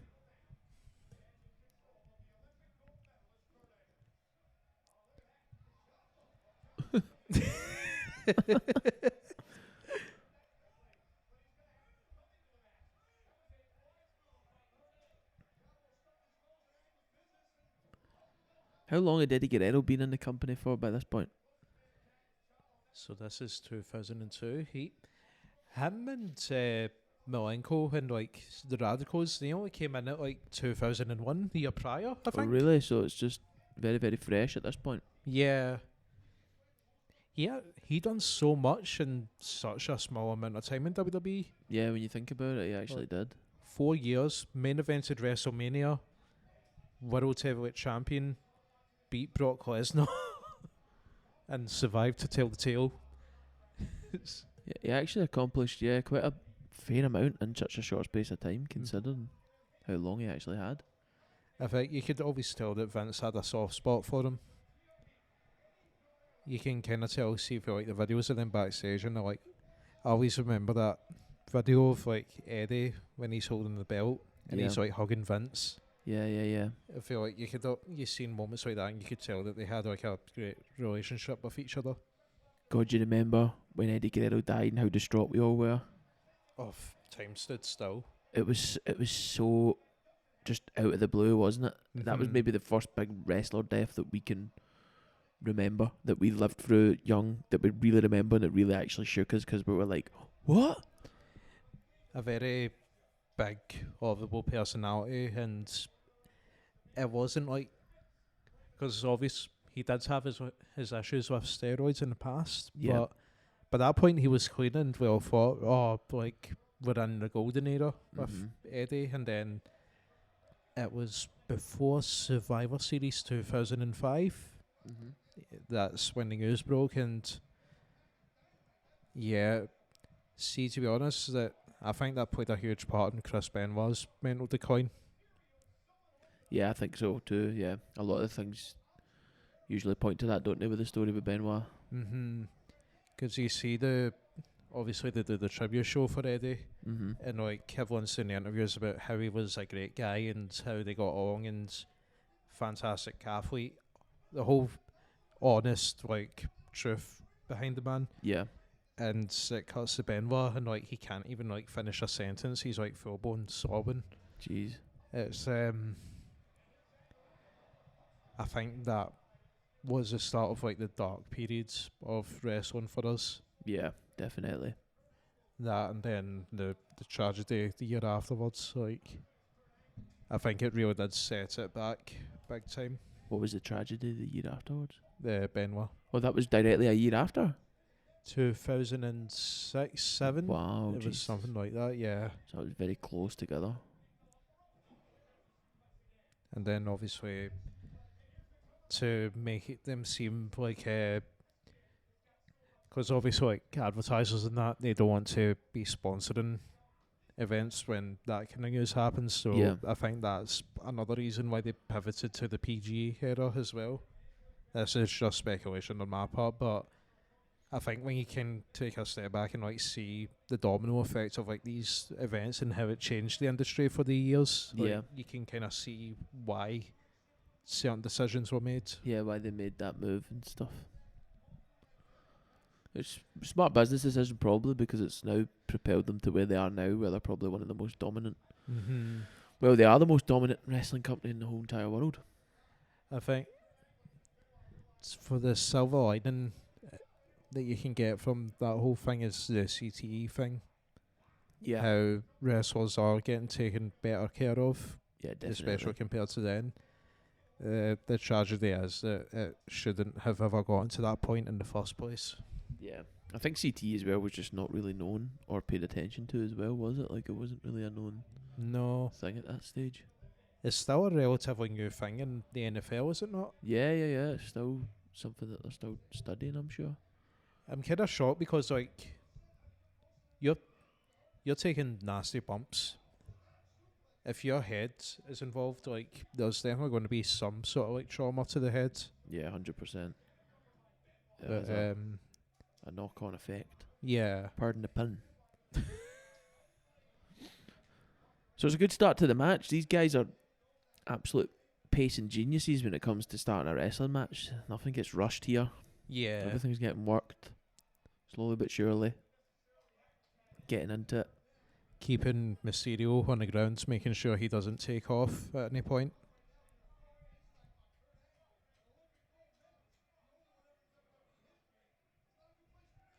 Edge, play to the crowd. Their energy will help Ray. Wonder what age they all are here. Wonder what age Edge is there. Must be in his like 30s or something. Yeah. What age is he now?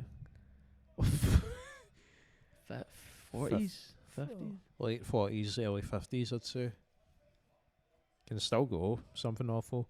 I can't wait for his match with Daniel Garcia, by the way. When's that? That's... Well, by the time this whole episode comes out, we'll be... 2 weeks. it will removed. have... Yeah, it will be 2 weeks this Friday, but... Yeah, it's this Wednesday. It's tonight, isn't it? Yep. Yeah, so we're recording this on the 14th of February. So yeah, his match is tonight against Daniel Garcia. Are you going to watch it? Oh, aye. Yeah? It's a good card. Like him and Garcia, Dax and Moxley. Oh, I can't wait. Yeah, that would be good. Right, let me see. I'm just googling Edge. See what age he is.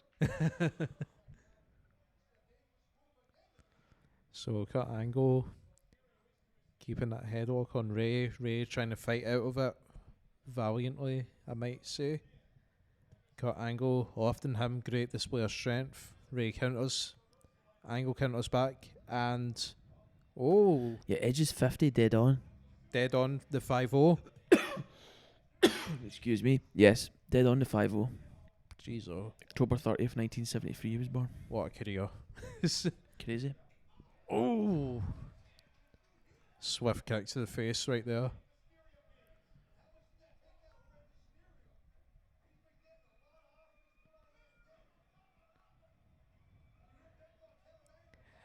This is always the awkward thing, see these triple threat tag team matches. Yeah.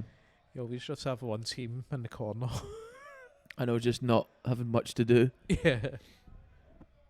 I do like how the Guerreros are using it to their advantage though. It's like, I let them beat the hell out of each other first, then we swoop in. Yeah. Typical Guerrero tactics. Yeah.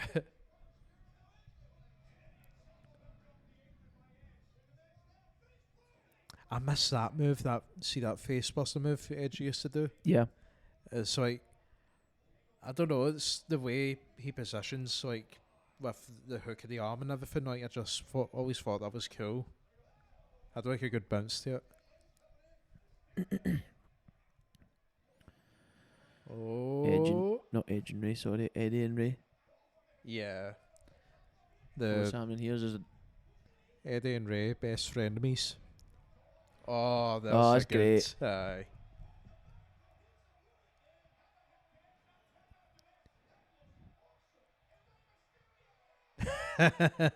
brilliant. Good simple tag team wrestling, but effective. Yeah, everything makes sense psychologically. Chavo just fighting away at Angle. Oh. Ray just going full tilt with the cruiserweight stuff here.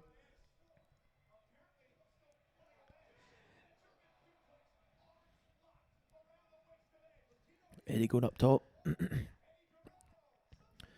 Nice. Oh, lovely. Beautiful work there. That's great, isn't it? Getting a sunset flip from that angle must not be easy. It's not. Like he's had to jump and essentially only see his intended target at the last few seconds, get his head tucked under, and it's complex move. You also need to like hook your hands around the guy at the right time. Yeah, you need to make sure you're grabbing it. That's a difficult move. Never took a German suplex before, but it always just seemed like, because I know the idea is like you're landing on your back, but I'm just thinking like, how do you do it without messing up your neck? Yeah, I think most of the impact comes on like the shoulder blade, so I think you'd kind of be okay. And as well, you're not even. I think the other guy's absorbing a good bit of the fall as well. Oh yeah, big time.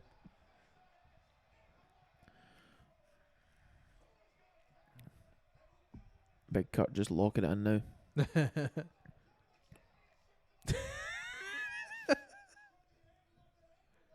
What? The ref doesn't know what to do there. If in doubt, just raise your hands.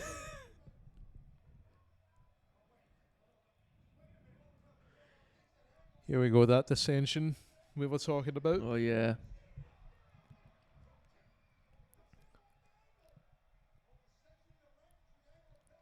I wonder how much a front row ticket was back then. A lot cheaper than that is now. Do you think so?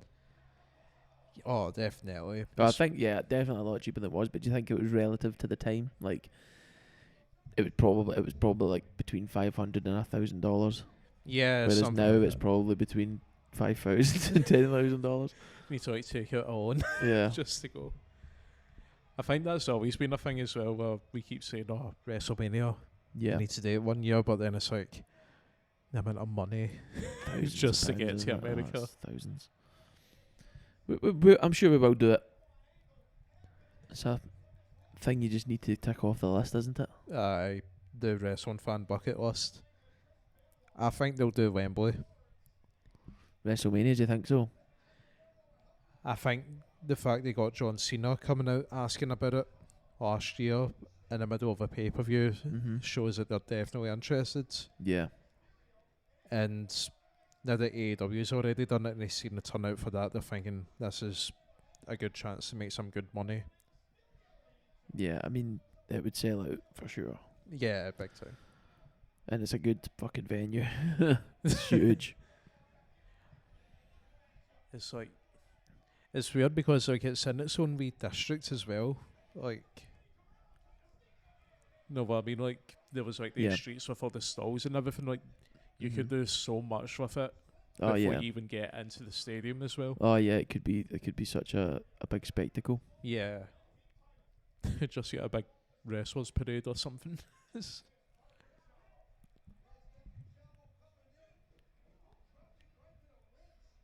Drop kick to the ribs. It's funny because I don't remember Michael Cole. But I remember Michael Cole. He got annoying during the PG era when he was in the coal mine stuff and everything. Yeah, Like, yeah. But he's a good commentator. Oh, Michael Cole's Uh, one of the all-time greats, isn't he? I always think he was in JR's shadow around about this time. Yeah. But Yes. now that he's like the main commentator nowadays, it's like, oh, he actually is really good.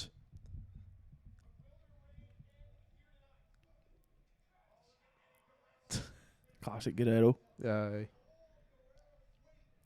Quick question. Mm-hmm. Do you think he really is Dom's pappy? Do you know what I mean? I mean, it's a compelling argument because of how much you can see in him now, but no, I don't think so. Purely based on the eyes. If you look at Dom's eyes and you look at Ray's eyes, They're the same eyes. there's very distinct similarities there. And even when you look, it's harder to say as well because Ray wore a mask for all his career and never had long hair. Now that Dom's got long hair, you would think it's like, oh my god, Eddie's his father. But when you actually look at Eddie's hair here, it's quite thick and bushy, and Dom's hair is quite thin and right. straight, and there's differences there between eyes and also with It's more fine. little features. Yeah. Always. But it was a great storyline. It was Hey. one of the best storylines ever. Every time you bring it up to someone, see someone that used to be into wrestling, but Yeah. they don't watch anymore, that's the match they always mention. Eddie and Ray. Aye, Eddie and Ray when they fought over custody of the wee boy. They always say it like that. It's either that or it's Big Daddy and Giant Haystacks. It's always one of the three. Oh yeah, the wrestling, or Big Daddy and all that, Giant Haystacks. Do they still going? What? What age were you when you seen them? Oh, I was like a wee boy. I was 5. What age are you now? Hunter. Big Daddy and Giant fucking Haystack. It's funny because like you watch them and they don't really move or anything. It's just the spectacle we do to Who? Big Daddy and Haystacks. Oh like, really? I don't think I've ever seen any. I tried watching one of the matches years ago and it's Difficult. Giant Haystacks is giant and Big Daddy he's kind of styled as like the British babyface. Right, I see. It's like Hulk Hogan with the real American. Okay, it's a similar kind of. Except just imagine Hulk Hogan was just some old geezer at the pub. Like Jesus. some guy that probably plays pool or something.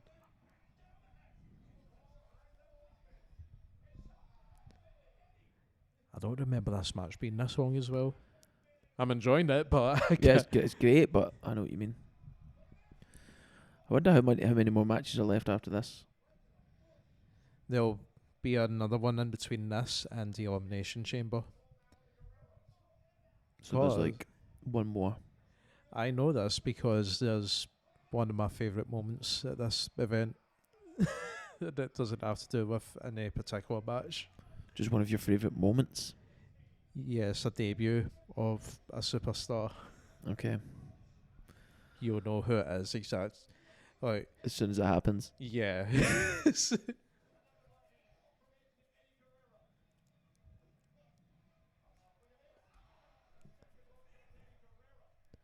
There's like so many dream matches we could have had with Eddie as well. Oh, there was countless. Did you hear what the real plan was for him at WrestleMania 22? No, what was that? It was going to be him versus Shawn Michaels. Really? Yeah. That would have been amazing. Yeah, that would have been pretty fucking special, to be honest.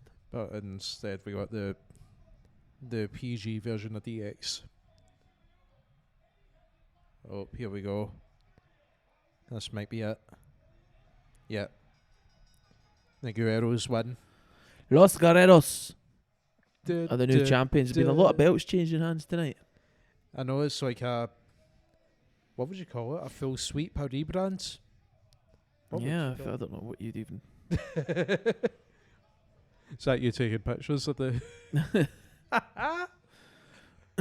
Just posting it on the story that we're recording the next episode. Oh, the gram. On the gram. On the gram. And if you wish to follow us and keep up to date, then you can follow us at WrestlePatter on Instagram and on Twitter. There we go, yeah. No, actually, X marks the spot. On X. I mean, I think people can say it's X all they want, but it's always just going to be Twitter. Yeah, it's Twitter. What is this? Chris Nowitzki. Yep. Is this him debuting? Oh, it's not him that's debuting, don't worry. Okay. You'll know. I love this wrestler who debuts at this event.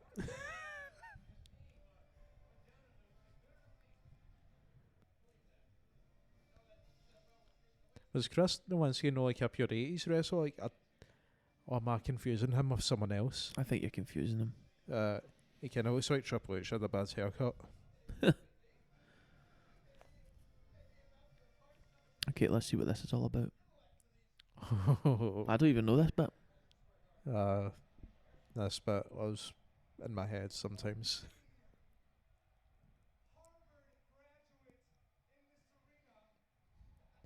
Is Harvard meant to be like the American version of Oxford? Yeah, Harvard's like one of the most prestigious universities in the world, I think. So it's full of posh toffers. Yeah. Ugh.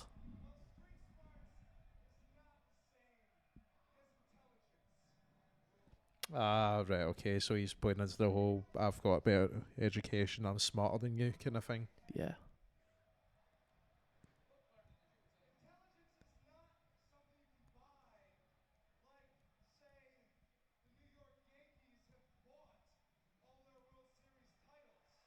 Oh, there we go, the classic home team. Let's take a dig at the home.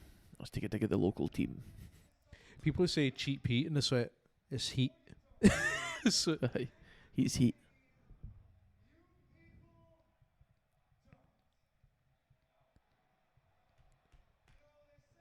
I'm just counting down seconds here.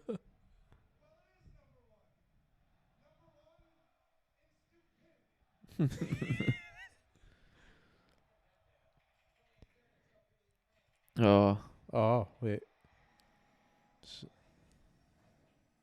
It's not Matt Hardy. Oh, really? No. Remember the the Matt V one? Yeah, the Matt facts. It would always just be like the most banal stuff. It's like Matt Hardy likes vegetables. Like I did think that was cool. Matt only drinks low-fat chocolate milk.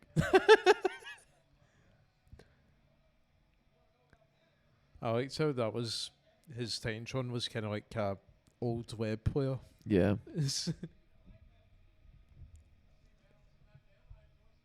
His old theme tune was cool as well. Slammer Tornado.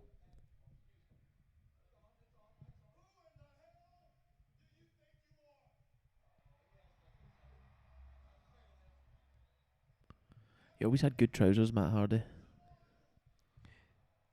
At least what they were like hippie trousers. Yeah.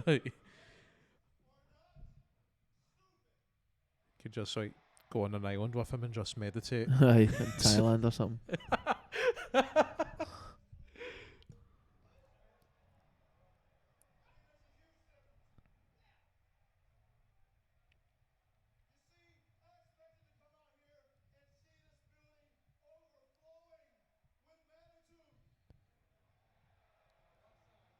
Oh.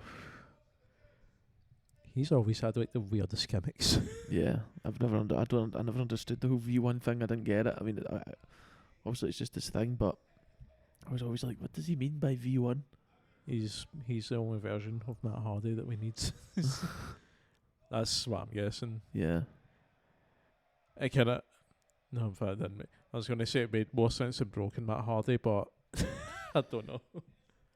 Did you ever see the Broken Matt Hardy stuff? Yeah, some of it, again, I just didn't get it as well. The whole delete thing. It just felt like it was just. I didn't know if there was meaning behind it, or if the whole point was there is no meaning and it's just funny. I think it started off like you remember The Room by Tommy Wiseau, how that kind of became like a cult classic for the wrong reasons. Yeah. I think the Broken gimmick started off as that, Okay, I but see. they realised, they kind of realised that it was a bit of a meme, and they just played into Just it. leaned heavy into it. Yeah. So then all of a sudden he's got this like a reincarnation and all sorts, and it did get to the point where it was starting to get a bit silly. I do miss Senior Benjamin though. Who? His gardener, he had God, his gardener I've as a never seen manager. that. Oh God. called Senior Benjamin. Oh, God, that's news to me. He'd like invite people to his like the Hardy compounds, and he'd just have like Senior Benjamin booby trap the whole place. Oh my God. Okay, what's happening here?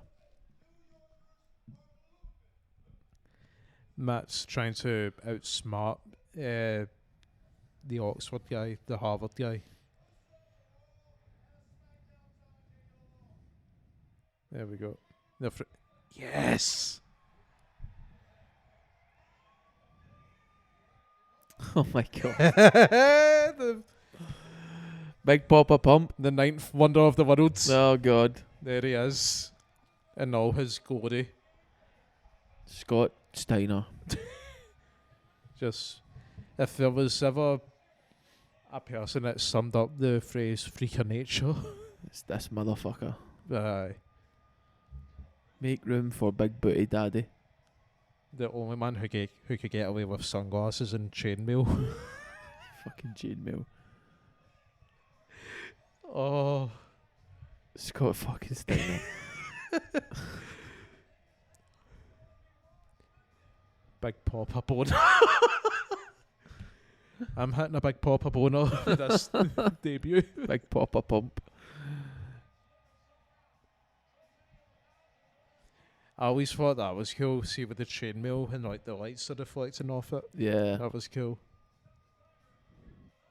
How did his WWE career go? I don't remember him much. Badly. I remember he got.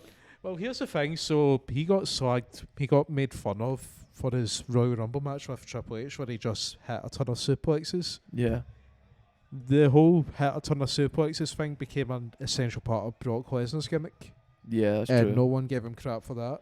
Yeah, that's very true. So That's a good point. all I'm saying is that Scott Steiner is vindicated in hindsight. Look at this. Nearly beheaded the guy there.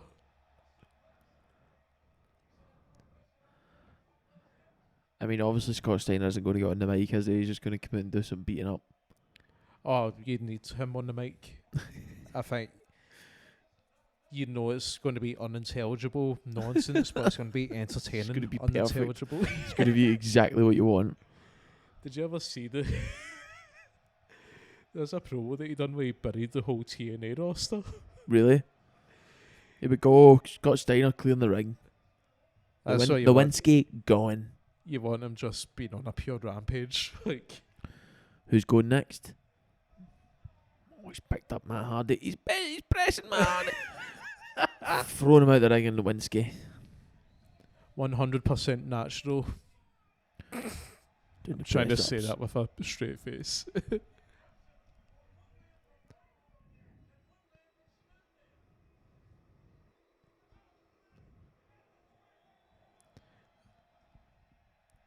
I think he had a rivalry with Test as well. And then that was it. Oh, here we go. Test. Test.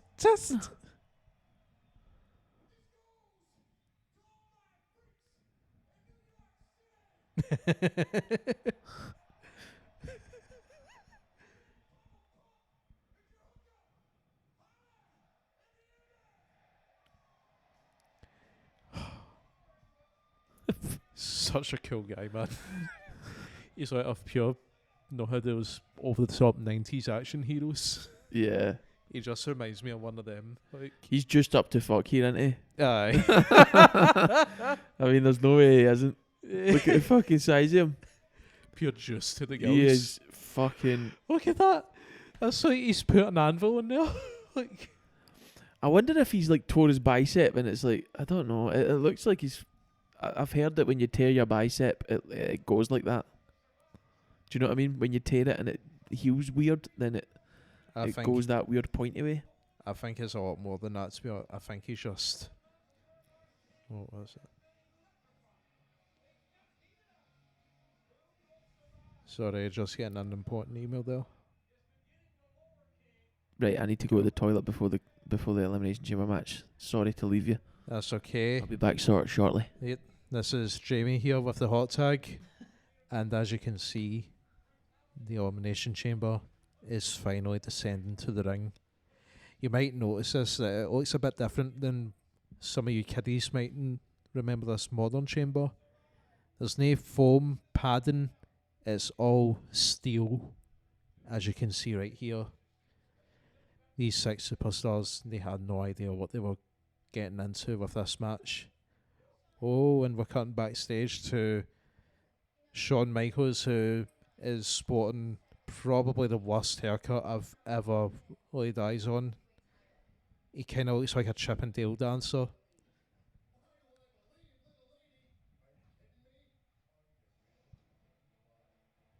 And we're cutting to the RNN breaking news. What the hell? Randy Orton. He was a member of...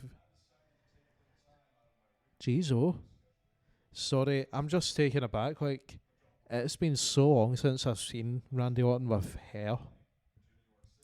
Like, he was almost like, for the last couple of years, like, he's morphed into like this pure snake psycho kind of thing. Just slithering around the ring with his bald head. So it's just weird seeing this mop on top of his head right now. People say that he used to be good looking. I don't see it. He kind of looks like the guy that you would avoid in the garage. Anyway, moving on to the real stars of the show here. We got Kane, Booker T, Chris Jericho, Triple H, Shawn Michaels, and the king of 420 himself, Rob Van Dam.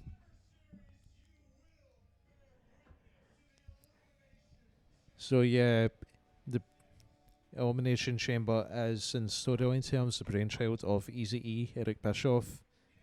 It was a very controversial decision from him at the time to create this, but in the words of Eric Bischoff himself, controversy creates cash. He did not care about these guys' well-being. He just wanted to see bodies. I used to love these segments where you'd see the guys building the structure. They make it like a pure epic kind of like event. You just don't get stuff like that nowadays. I think it's more kind of done with the talent itself, with like Roman Reigns being this pure god. Sorry to interrupt, but this is one of the greatest songs ever from that era. Oh, Sin you breathe, saliva. sin you die. Always, always, always, always, days. I just can't live without you. I love you, I hate you, I can't live without you. I think the ones. It's all coming back. It's coming back to me, brother. I can feel the presence. They don't do like hype videos like they did back then. They just don't do them like that anymore. They're just so good now. The new metal So good then, sorry. kind of stuff made these hype tribute promos so much better. So good, man. And what do we get nowadays? The Weekend. Is that what you get for hype videos? I couldn't tell you the last hype video I seen. I remember they had Cardi B for one, but no, you need like a good rock song for these things. Like Yeah. mix that with all these choke slams and the chair shots like that right there.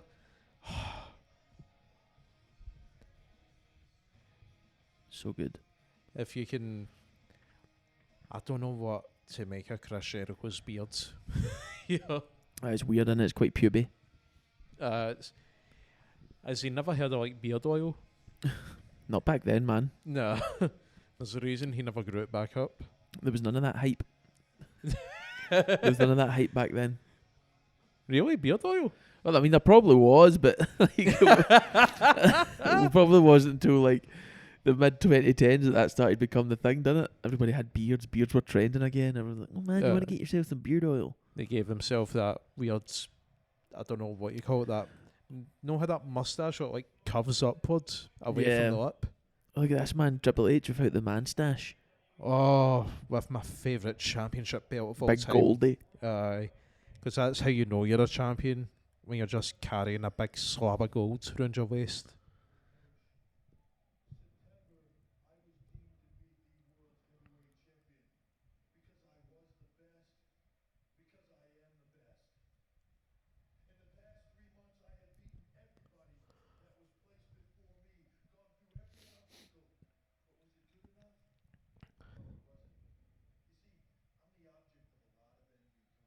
Cerebral assassin.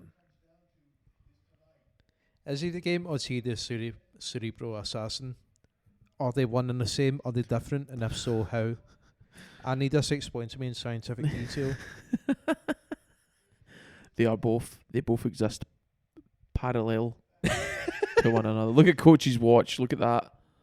That was Oh pinnacle my of God. technology then. Kids. Listen, kids. That on Coach's watch right there is up to minute state of the art technology. You would have been watching this at the time going, oh my God, look at that. Coach has got a digital watch. It's unreal. He's minted. You would have been freaking out at that. You would have seen that. Like, you think your smartwatches nowadays, you just don't blink twice at. When you would have seen that on Coach's wrist back then, you would have been like, fucking hell. Here's a shot. Whoa, I wonder what that does. that. I wonder what that fucking piece of technology does. And another wee shock to the system. It didn't count your heart rate. It didn't count your steps. It just told you the time. Yeah. It was, the face was just basically a calculator. Yeah. And it just told you the time in a digital format. And it cost a fortune. Fucking fantastic. Bring back these years. Bring them back. Well, I mean, people buy vinyls and VHS Yeah. tapes are starting to come back. Like, the watches will come back as well. Here we go. The Bischoff. Eric Bischoff. Eric, I milked NWO dry Bischoff. Get the fucking bootcut jeans on. At least he's wearing different colours of denim. Yeah, that's true. He's just giving us a wee presentation, but it's okay, folks. I think I've done a decent job, not tooting my own horn too much. Imagine he started whacking it and it just fell apart. That'd be so funny. Oh, sorry, folks. Thanks for coming.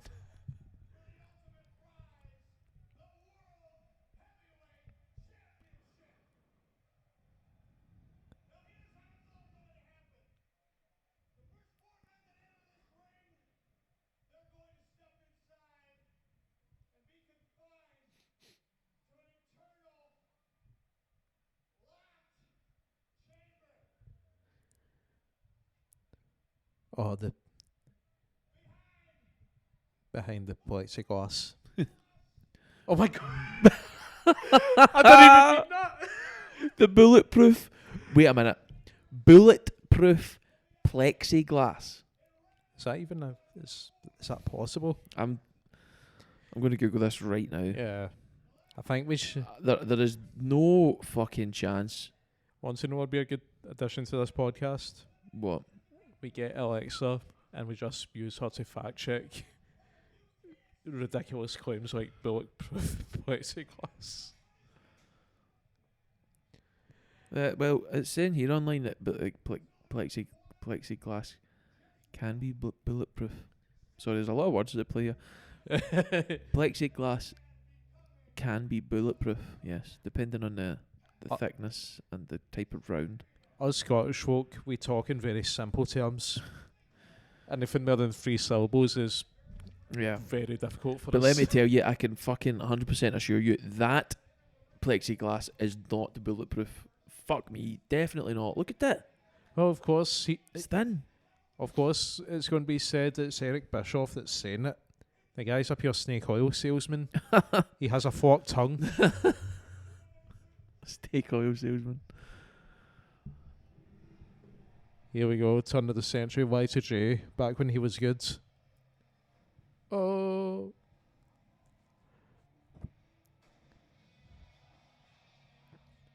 I think Jericho needs a break for the wrestling now. Think he's too old? It's not even that. Well, let me rephrase that. I think we all need a break from Jericho. Yeah, I mean, he keeps... Nowadays, he keeps reinventing himself, doesn't he? He's always got a new... Keeps going through these mad changes. I was kind of done with the... see the Inner Circle kind of saga. Yeah. It was cool at first, but it just became the same story over and over and over. Yeah. Some mid-carder gets a bit of excitement, bit of momentum around him. Chris Jericho comes out and he screams at him. He goes, "Do you want to join the Inner Circle?" The guy says no, and then they fight for like 3 months. That kept going for like 2 years, and I was full of it. Like, Yeah. So this is weird. So Saliva are playing in the Times Square bar that WWE had live, and they're playing Jericho to the ring from there. That's crazy. I think they used to have like watch parties at the bar. I would have loved to have went to that. Is it still there? Or is No, it's been gone for a while, but how good would that have been? it? If we were like of drinking age Mm-hmm. in the States, if we were like over 21 and we were the right age to go over there and have done that, that would have been fantastic. I would have loved something like that. It would have been like Charlie and the Chocolate Factory. Oh, it would have been so good. There's nothing quite like going to like a bar or a venue to watch wrestling with fellow wrestling fans. See, because we spent a lot of our time in the house watching wrestling with... Oh, yeah, we'll watch it with a lot of our friends. We watch it together and stuff like that. See, when you do get the chance to go out and treat it like any other sporting event and you get to watch it in public and have a beer, that is really, really great, isn't it? Oh, it's one of the best. It's got some of my favourite memories Yeah. as a wrestling fan. Because all the atmosphere and everyone's there to make it, so everybody's like screaming and loving it, and everyone you're there with is like really, really excited about it as well. It really is great. I feel like, see, that we're at this moment, Yeah. we should probably tell a story about a certain night out and amongst the wrestling fans. Is this when Undertaker's streak was broken? This was the year after The Undertaker's streak was broken and he was fighting Roman Reigns in the Mhm. main event of WrestleMania. Okay. So, on this night in Glasgow, there's a place called Campus, and usually that does like WrestleMania watch parties. Yeah. So, we go there for the night. Good night, to be honest. Like, It was good vibes fun. and everything. We'd never went to campus to watch wrestling. We used to go to... Where did we... Had we been in it? We'd never done Walkabout. No. But I'm sure we maybe done... Had we done campus before? No, we done Maggie Mays once, didn't we? Yeah. So we done a bar in Glasgow called Maggie Mays, which was great. That Yeah. was a great night. And then the next year we done campus. Yeah, but turns out we got scammed with Campus because right before the main event, Undertaker versus Roman Reigns, who's going to be the big dog of the WWE, the staff at campus kick everyone out. Sorry, you're past curfew. So we all get kicked out. Well, a whole group of us, to be honest. Well, it wasn't even Probably. a crowd. Probably like, what, 15, 20 wrestling fans Yeah. who had held on. Starting about the streets looking for Yeah. somewhere, and thankfully we come across a pub that had the wrestling playing. Well, they weren't letting us in, but they had it on the screen, and they were keeping it on the screen, and we were just standing outside watching. It was kind of like a scene from like the zombie movies, Night of the Living Dead, where you've Yeah. just got these like just brain dead idiots just pressed against a window looking at this. Watching wrestling. But this is when the highlight of the night comes in. Obviously, as we all know, Undertaker lost the match to Roman Reigns. Yeah. And we were all upset, but none of us were as upset as this one guy who it was honestly like he got told he got cancer or something. Like, as soon as that ref done the 1, 2, 3, this one guy just went, Undertaker, no! And he starts like kicking cars and everything. He was doesn't he? kicking cars.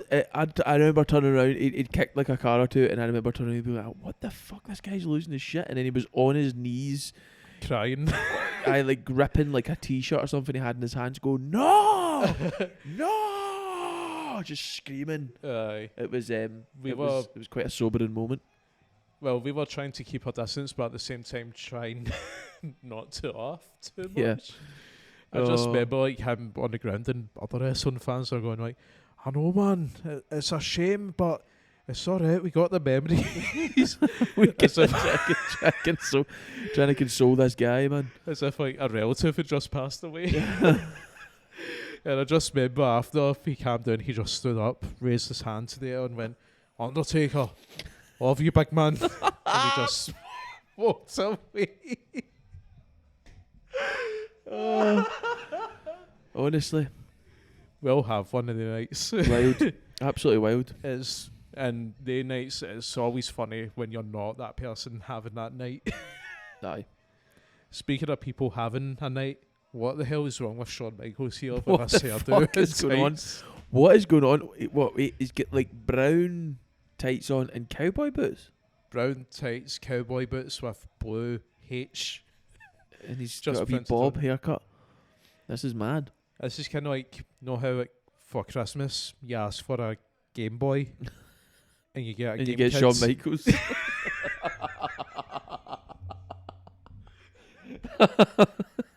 You ask for a Game Boy, you go downstairs and Shawn Michaels is sitting there in a pair of cowboy boots. Oh hey! Oh hey! Hey! You can't tell which shy is looking at you. Guys get fucking home and away eyes. Ho ho ho. Merry Christmas. Oh. But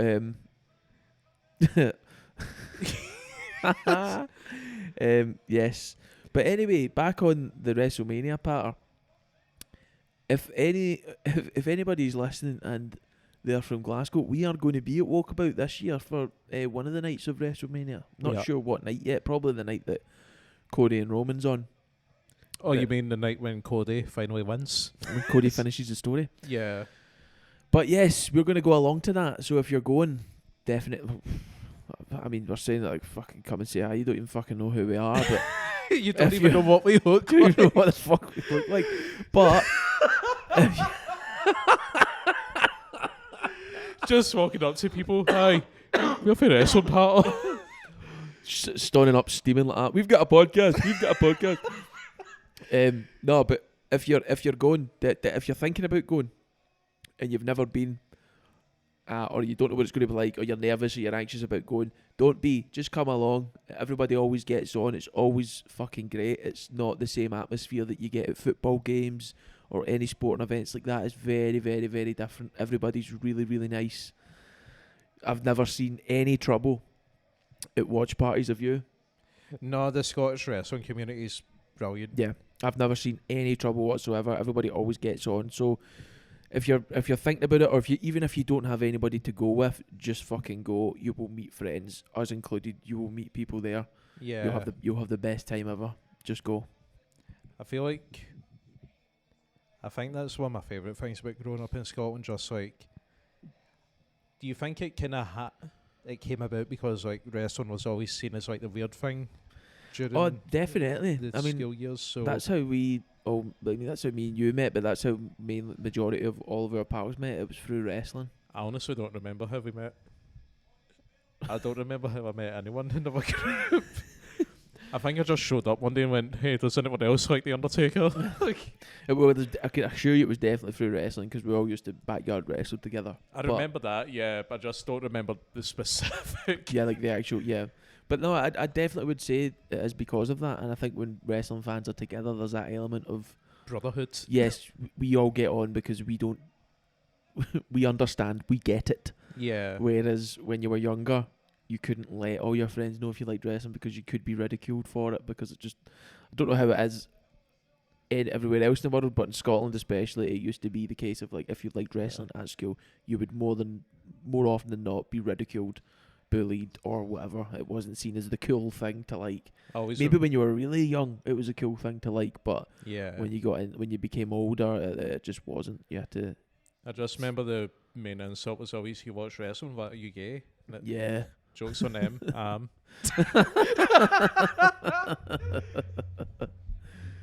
Okay, so here we go. All the entrances have happened. The match is underway with RVD and Triple H in the centre of the ring.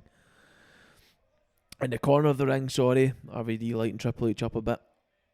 Giving him a few punches. It's weird watching Rob Van Dam punch because I always just remember him for the kicks. Like that one right there, the spinning heel kick. Yep. These just are all the top guys in the business at the time, innit? Like, these are just the best of the best performers. The cream of the crop.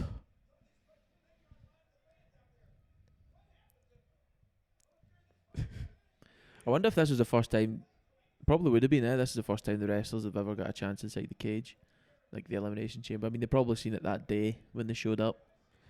They probably got to go inside it and stuff. Probably rehearsals, but but I mean, that's definitely the first bump anybody's took on that, isn't it? Oh yeah, like they've never. No one's ever going to go in and go, "Let me just fucking land full pelt in this." They're definitely just going to do it on the night, aren't they? They're just going to be like, "Do you know what? Just let me just flip onto this steel grate." That just must be that must be sore as fuck. No wonder they changed it. What's the cage like now? Is it still as strong and unforgiving? It must be, yeah. It's kind of, what's the term I'm trying to look for? Have you ever heard of composite? I've heard that word, but I'm not too entirely sure what it means fully. It's hard, but it's not exactly concrete. Right, okay. It kind of reminds me of that, and the grates are kind of more padding, I guess. It's no pad. It's definitely, it's less intense on the human body. Okay. That's all I can say. Okay. Which is better for the wrestler's health, because I don't know how you can bump on that. Oh yeah, you can't. You just got to go for it, don't you? You just got to take the hit. Like these guys, they're doing all these spots like that flip once again on the grate, and they have to go back into the ring in less than 24 hours. No, 24 hours, yeah, for Monday Night Raw. Jesus. Barely get any time to recover. So our Van Dam just hit the Rolling Thunder over the top rope, straight onto big trips. Oh, Rob Van Dam's fine. Yeah, he's fine, of course. He smoked that much grass that he's became like a new kind of plant. What? They lights all around the ring. That's just to power him up. He always had the coolest ring gear. RVD, yeah. Do you ever remember watching the video in his DVD about the guy that sprays his singlets? That was cool. It's like a work of art.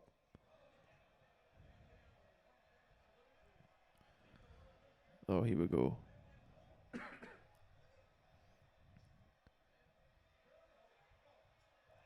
Oh. Uh-oh. I sense a superplex. Oh. Oh. Frog splash? Nah.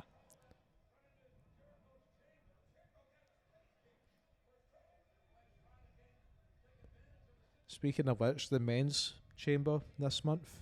Mm-hmm. I think Drew might be winning it. I'd like to see that. But then how does... Whoa. Nice. But then what happens then if Drew wins it? What goes on? How does he pivot into the main event picture? Do you see a world where it might be some sort of triple threat, fatal four-way thing going on in the main event? I mean, he's going to be fighting Rollins at the end of the day. Oh, really? Is Rollins going to be fit? I think. Okay. He says he is. So I know trusting a wrestler. Yeah. But at the moment, it seems like Rollins is. There's talk about people thinking that it's going to be a tag match on night one. Okay. With Rollins, Cody versus.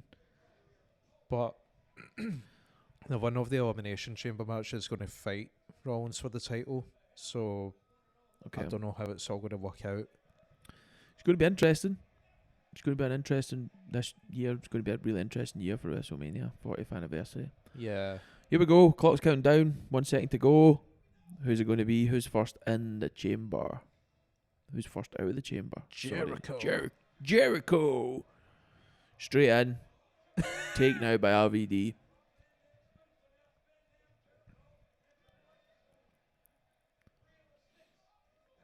Spinning heel again. Nice. 2. I've always been jealous of someone that can just do a moonsault. Just standing there. Yeah, like, they don't need to be elevated or anything. They can just do it from where they're standing, land it perfectly. Old school RVD right now. Yeah. I always find it funny how he was like the champion at one point. The WWE champ. Yeah, and he lost it because he got caught with pot. Oh, really? Is that what happened? Yeah. I never knew that. Ah, that was great. Nice. You could say that he's one of a kind. One of a kind. God, even the music back then was like banger after banger after Aye. banger. There wasn't a bad tune ever, was there? That was my biggest problem with the Royal Rumble. All these tunes were playing and I'm like, who's this? Yeah. There was not enough songs that were just like instantly recognisable. Yeah, this is this. Aye. Yeah, it's the bad thing about it now. The songs just aren't nowhere near as what they used to be. So like pure audio jungle, copyright free tracks. Audio jungle. Aye, they're very stocky, aren't they? They're very... just not what they used to be. Very banal. Not a Jim Johnson classic. Nah. Get old Jim Boy back in the studio.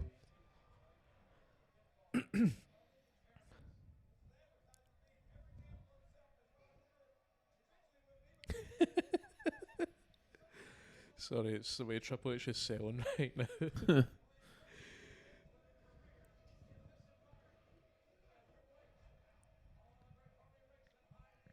He was very hard hitting with some of his moves at this point. Triple H. I like Yeah, that everything knee strikes right there. Everything was done with intent, wasn't it? Yeah. Every time you watched him, you were like, oh, fuck. Oh. You had power about him. Is that? Oh, it's fine. Yeah, it's all good. I'm a bit of a technophobe, folks. Sorry. I don't trust the computer sometimes. Oh, is it actually? Uh-oh. Da, da, da, da, da, da, da, da, da, da. Can you hear me now?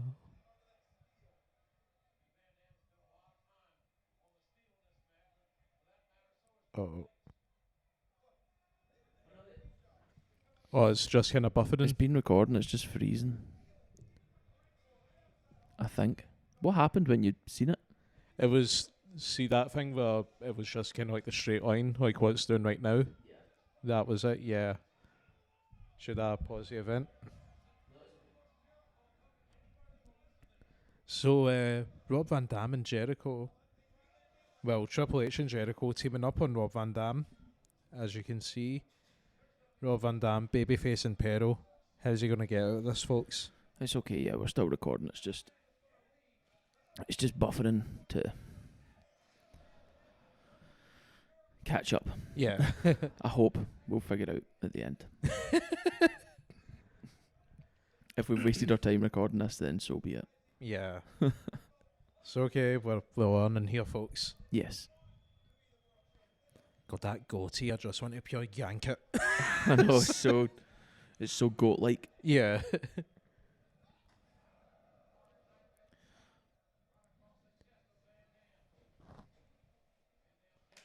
I'm having another donut. Oh, I'm saving them for afterwards, like.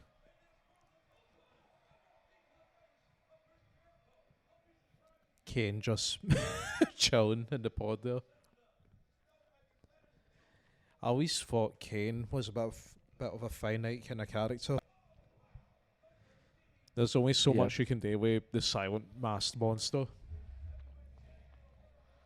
And people go, oh, but he sucked when he got the mask off, and it's like, but what else could he have done? Yeah, his character needed to develop. Yeah. Did you hear the reason why he wears the ring gear with that mask? No?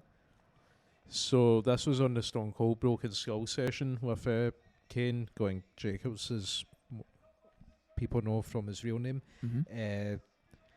The idea was, so when Vince first presented Kane, how the flaming kind of black and red kind of attire that he had when he started, Mm-hmm. Kane was like, I don't know, it kind of looks like something a superhero would wear. And Vince McMahon said, well, yeah, because in his mind he is the hero. And I thought that was just kind of like a cool kind of twist to that kind of character, because like most of these wrestle monsters, it's just like, they play into the evil kind of fact. And I think it's just kind of that character building of like someone who thinks they're actually the good guy. Right, I see. Kind of makes the character more rich. Yeah, that's cool. That's cool.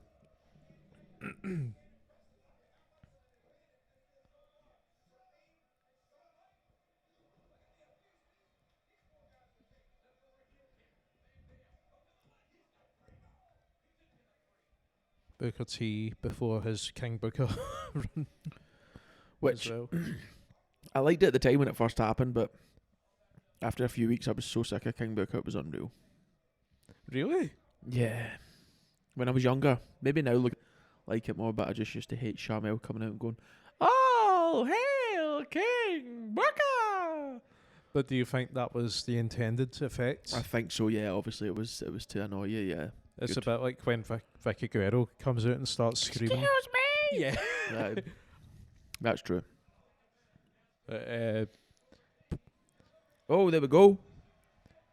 think the biggest problem with King Booker was that he was the heel champion, but their top babyface Batista was injured. Yeah. They didn't really have anyone to like kind of work against them. Excuse me. No, that's fine. RVD going up top rope. Up high to the sky. Oh, here we go. 5-star frog splash. Do it, Rob.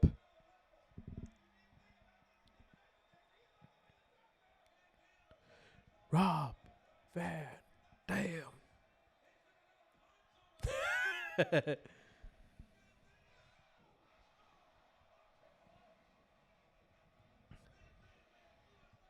I don't blame him for that landing. Yeah. I would have done the exact same. I wonder if he legit hurt himself there. It looked like a fucking scary landing. Bit awkward on the feet, I think. Yeah. Oh. Uh-oh. What's Booker T going to do? Oh. Nice. He didn't look sure of that there, did he? I was kind of... Second guessing it. You could see the wheels turning.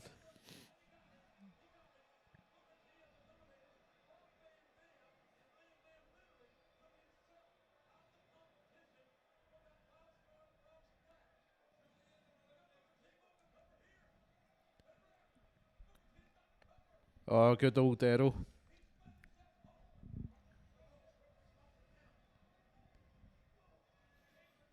and Jericho taking the strikes to Booker T.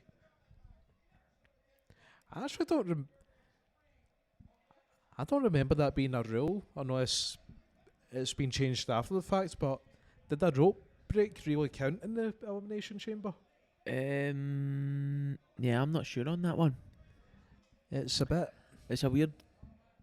So is Rob Van Dam eliminated now? Yeah. No. Oh, he's going out. He's going out. Oh wait, he is. Aye. Is he? Sorry, I'm lost. I'm right lost now. as well. Yeah. Sorry. Yeah, I know it's weird. You would think it would just be no rules inside there, but yeah, there's rope breaks. Screw it, get rid of the ring. It's like, just have the chamber. Kane just kind of stoning about, waiting for his time to shine. Kane will be out last, Leave the Ye- big man till last. Yeah. Let's see. Moment of truth. 4, 3, 2, 2, 1, 0. Oh, that dramatic sound effect they do. Oh, he's Oh coming. no, Kane now. Aye. Leaving the man who claims to be Shawn Michaels last. Like, I just... What possessed Shawn Michaels to come out looking like that, though? He had to... bad look. He had to look in the mirror and be like, yeah, this is fine. Yeah. Yeah, I look good. it just looks so, like, it's just not his normal gear, is it? Everything's wrong. Reality's poison. Because his tights were always like dead extravagant and everything with the design. Yeah, they And used to. Yeah, they used to be. Well, I guess this is pre. He'd done all that, I guess. But yeah, he's weird. The cowboy boots is weird.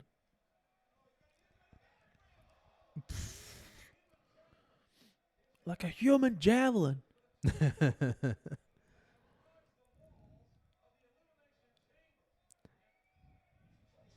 Oh, Oh. He got thrown through the bulletproof plexiglass. bulletproof plexiglass, and it broke. If you look at the bomb, it's like cracked off. So, I mean, just saying. Just saying, folks. I don't think it was bulletproof.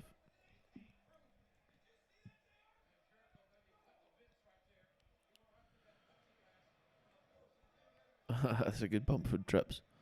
Just falling forward. Was it like... Sorry, I missed that. Was that like the delayed kind of fall? Yeah, just Like kind kinda of stands again. staggering forward and just falling right on the front. Yeah. Fuck, I'm having a donut. You need to treat yourself.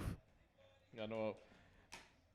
So, yeah, I was trying to diet earlier this week, and I've just been eyeing these donuts the whole time. I'm just like, nah.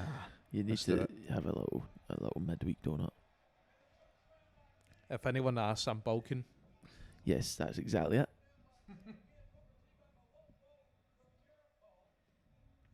Line salt. Connected. Blood from Jericho, blood from Triple H. Jericho's just eliminated Booker T now. 3 men currently remain, with Shawn Michaels still to come in. What else are we going to see? Big Kane. I wonder if Big Kane's hair's real here, or if it's fake. I always thought it was a wig. So did I. Because remember when he took the mask off and it was like half burnt off or something? Yeah. It was all weird. Yeah. Kind of looks like something for like a David Lynch movie.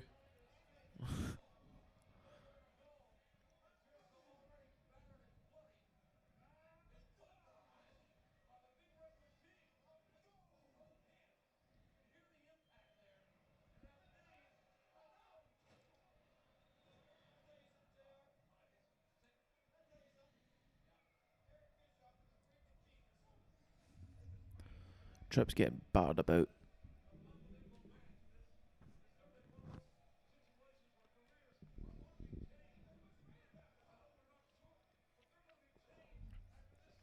I always think you need like one of the big monsters in this kind of match, like see the multi-man one. Yeah. It's always more interesting rather than instead of having like 6 high flyers, you have like a monster, a brawler, that kind of thing. Like Yeah, you all need these a different bit styles. of variety. Yeah. Variety is the spice of life, folks. It definitely is. You might like chicken curry, but what if you tried sweet and sour chicken instead? I don't know where I'm going with this analogy, but I'm trying my damn best, folks. That's why you always order chips with a kebab. I don't even know where I'm going with fucking that analogy, to be quite honest. Are we like on? I Are we think we starving or something? I don't like, know. I don't These know. food analogies are out of control. I think because we've just been recording for so long, this event's like 2 hours and 40 minutes. It's a marathon. Thank God it's 2 hours 40. Could you imagine like trying to do this with like a 2-night WrestleMania? Oh my god, it'd be too much. Just tap out. Here we go. We're about to welcome the Heartbreak Kid. Really, I was about to say, I wonder who's coming out next. Here he is. His wee cowboy boots on. It would have been funny, see if they still had that timeline going, even though it's Yeah, they just the one guy. Just played into it. Yeah.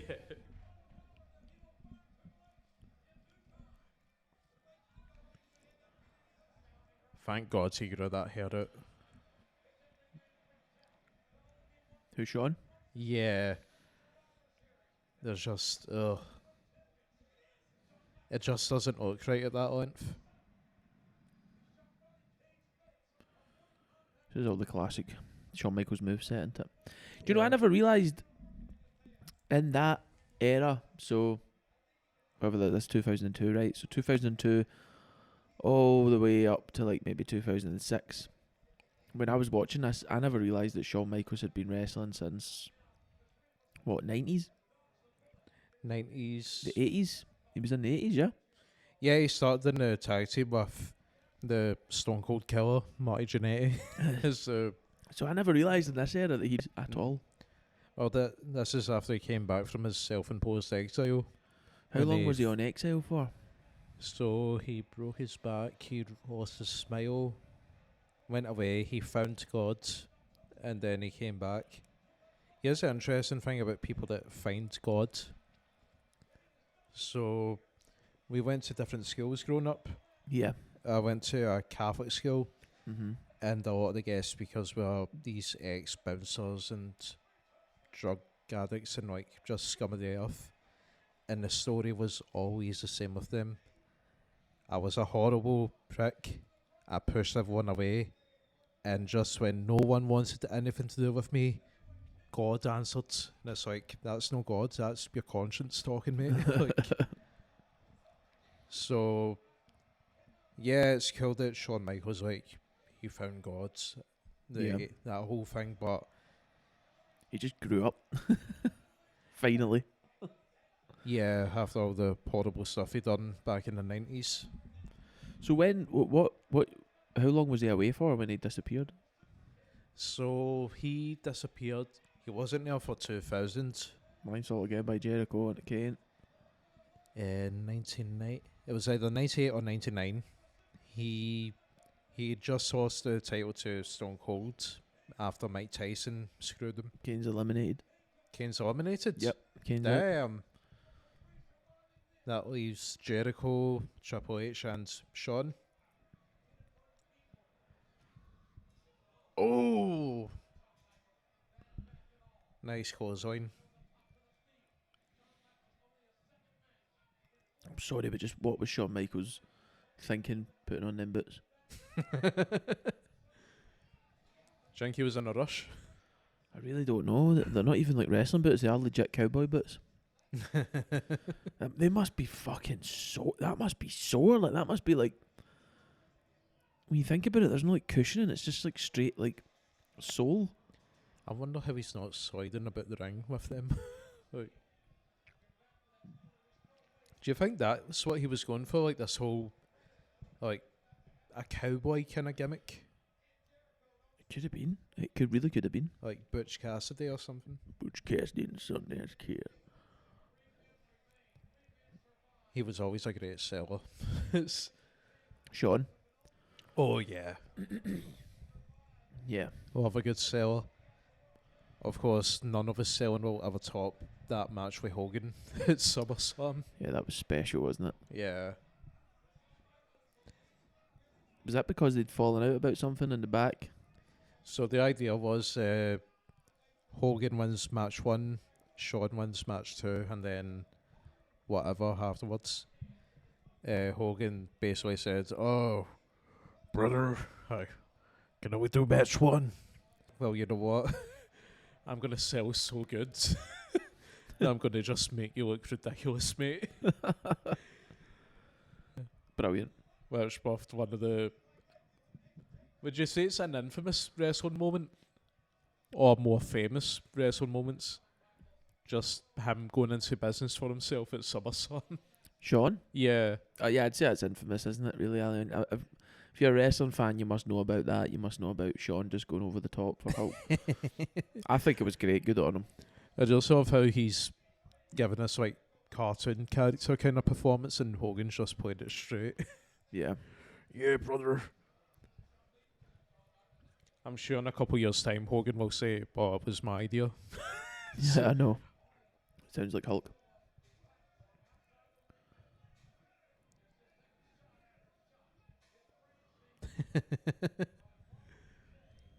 Of that, see, so usually when you land a punch in the ring, you stomp your foot as well, and it's just funny them doing it on the grate. Like it's just pure reflex. Yeah.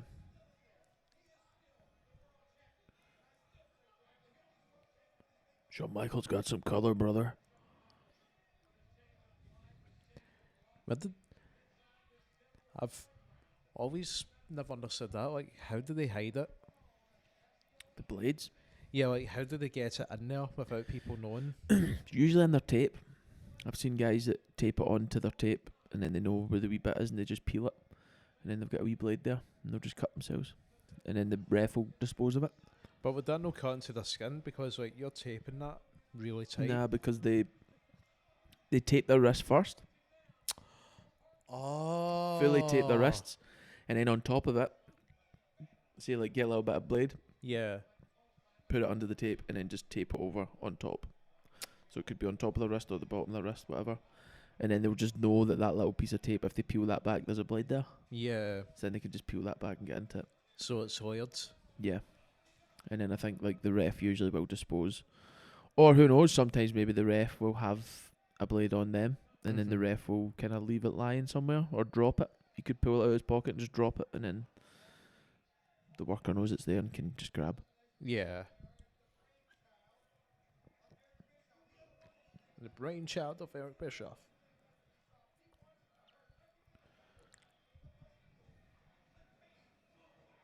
There we go, the classics. You do the nip up. The cowboy boots, man.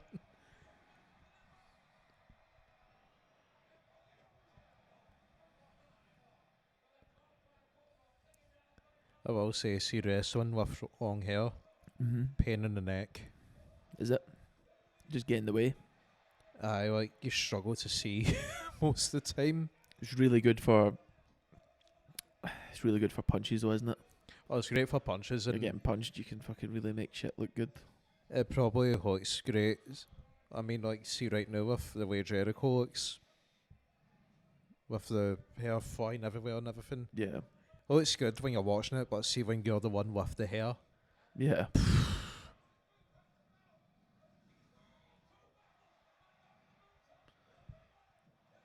Two.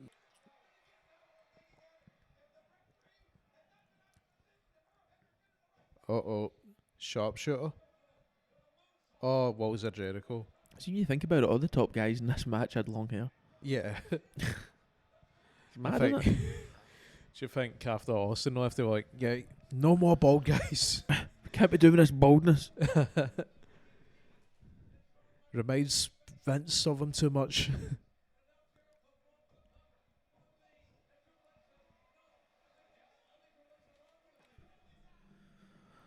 What the hell was that?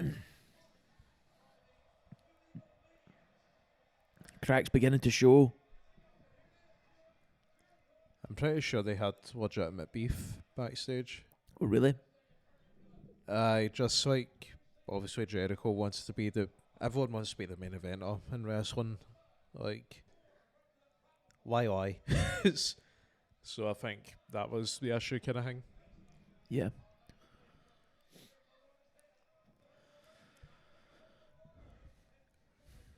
Coming into the final stages of this match now. Yeah. It's been a good, there's not been a single bad match this event. It's a good event, man. It's fast paced, isn't it? It's like not as long as what I expected. Yeah. What really took me by surprise was, and I don't know why it took me by surprise, but that Brock Lesnar match. Yeah, that was just fucking For a snappy. for a WWE Championship match as well, like one of the main titles. And Brock just put him over. Yeah. I think up until that point Brock was a heel, Yeah. and they were really set on making him the face of the company. Mm-hmm. So you get Paul Heyman to stab him in the back, and it's like, oh, poor Brock. Yeah, it kind of gives the If it, gives the reins over a bit. yeah. Oh, beautiful. Sweet chin music. I Jericho's out. think that's my favourite kind of. It's not cliche, but it's that typical thing with wrestling. As a heel, you could be the most evil, disgusting motherfucker in the world. Do the most horrible acts to people. But as soon as someone hits you in the back with a chair or something, all is forgiven. Yeah. So, It's like, oh oh God, no. that poor guy. I think that's what's funny about Drew's heel turn right now. Because, like, yeah, he's a bad guy, but he's in the right. Like, Yeah. and I think that's what kind of makes it interesting as well. So, like, how can you reason with someone who's 100% vindicated? Totally. That's very true.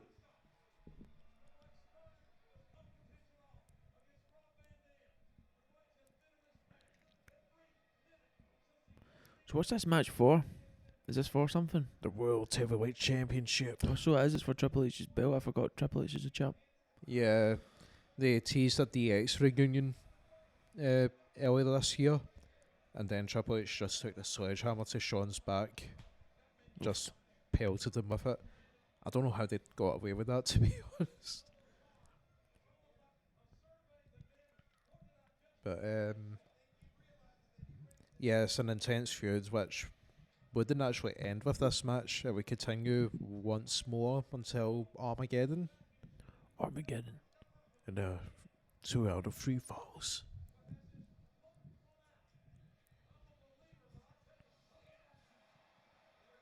Do you think Triple H would have the career he would have if he wasn't married into the family? Yeah, that's hard to say, isn't it? I mean, he really was a great wrestler and he really was a top guy. Mm-hmm. I don't know if marrying in changed any of his natural ability that he had. That's another one that's from the Don't Try This at Home video. It's a classic. Yeah, I remember that bit. Yeah. But, yeah, I think marrying into family definitely plays a part because he definitely got a push. Yeah. But he was good enough to be pushed. So it's difficult to say. Mm-hmm. Would he have got that hadn't he married? Who knows? But he definitely made some great relationships by marrying Stephanie, do you know what I mean? Yeah, definitely. But it's stood him in good stead for modern days now, where he's like basically the in charge of the whole company. It's weird, like, I think that's another thing, like, it's weird seeing him back at that day Yeah. compared to what he was like at that Rumble conference. Yeah. When he's got the glasses and everything. He's bald head and glasses on. So human. I think that's the weird thing about being an older wrestling fan as well, like seeing your heroes just kind of get old. You're like, shit. Jesus. he's an old man now. Like. It's quite jarring, isn't it? Hold on, you're normal. Go for the pin. Michaels kicks out.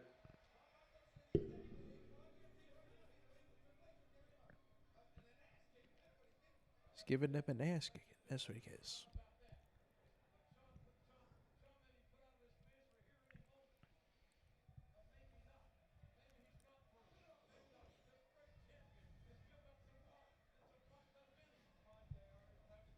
Come on.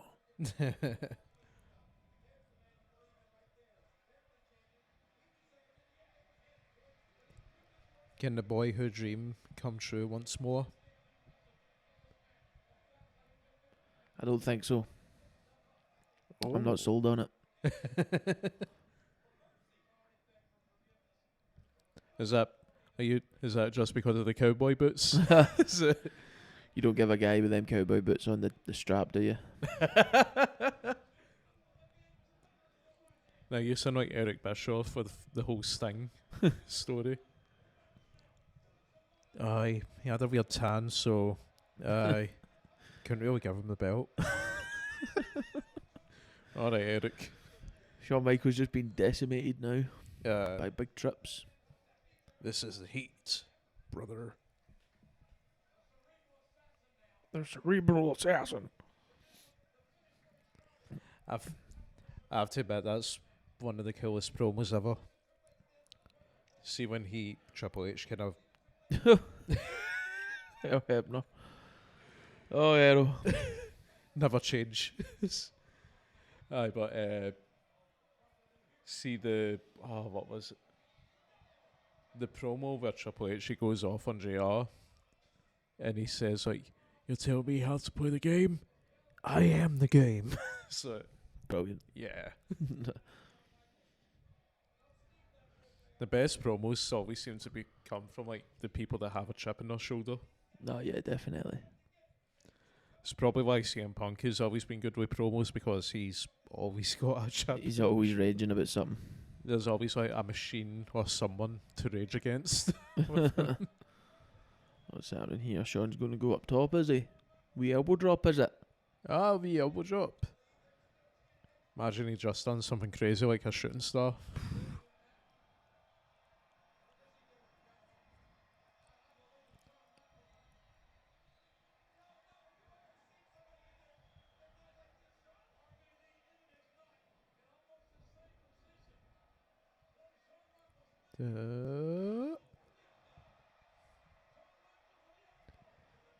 Yeah, once again, don't blame him for breaking the landing a wee bit. No, I definitely couldn't do that. Nah. It's already high enough with the top rope. I can imagine.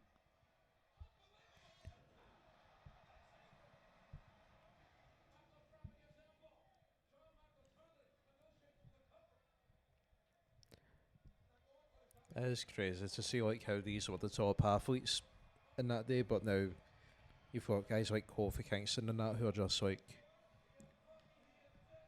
it's hard to describe like the spots they're doing nowadays. Yeah, you can't even comprehend how people can do certain things now. Yeah. Do you think there'll come a point where, because like where else can wrestling go from here on the athleticism side? Like, I think it will just kind of plateau and then eventually go back to kind of simplicity style again and then go back up and down. I don't know. peaks and valleys kind of thing. Yeah. I just feel like Here we go. Oh, Is it a big finish time? Pedigree. It's got to be over. It's got to be over.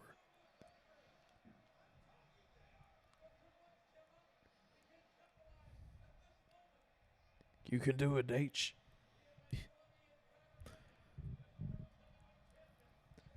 where's Ric Flair during all this? Yeah, where is Rickless? Rickless. Rickless Flair. 1, 2. Close Oh my god! I yawned the minute that happened. Wow, he's got the shoulder up. Somehow, some way. You just made me think of a brilliant movie idea. What? A Ric Flair biopic. Played by Nicolas Cage. Fucking hell. That's a gold mine. Like, You should write it. Pedigree. Oh no. oh, here we go. Sweet Chin Music Connect. Oh! The boyhood dream has come true once more. I didn't expect that. I didn't ask for this. How many times did he win the big gold? This was his last time. Was it? Yeah. Shawn Michaels wins Elimination Chamber. First ever. Big gold champion. There goes the confetti. The Heartbreak Kids who found God. I think I'm just going to use that as an excuse for everything now. See if I do any wrongdoing. Like, I don't know.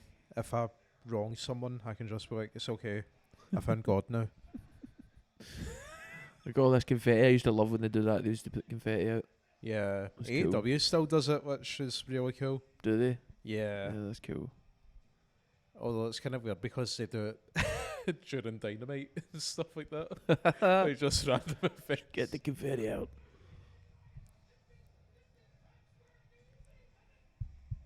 Well, that was a good event. Yeah.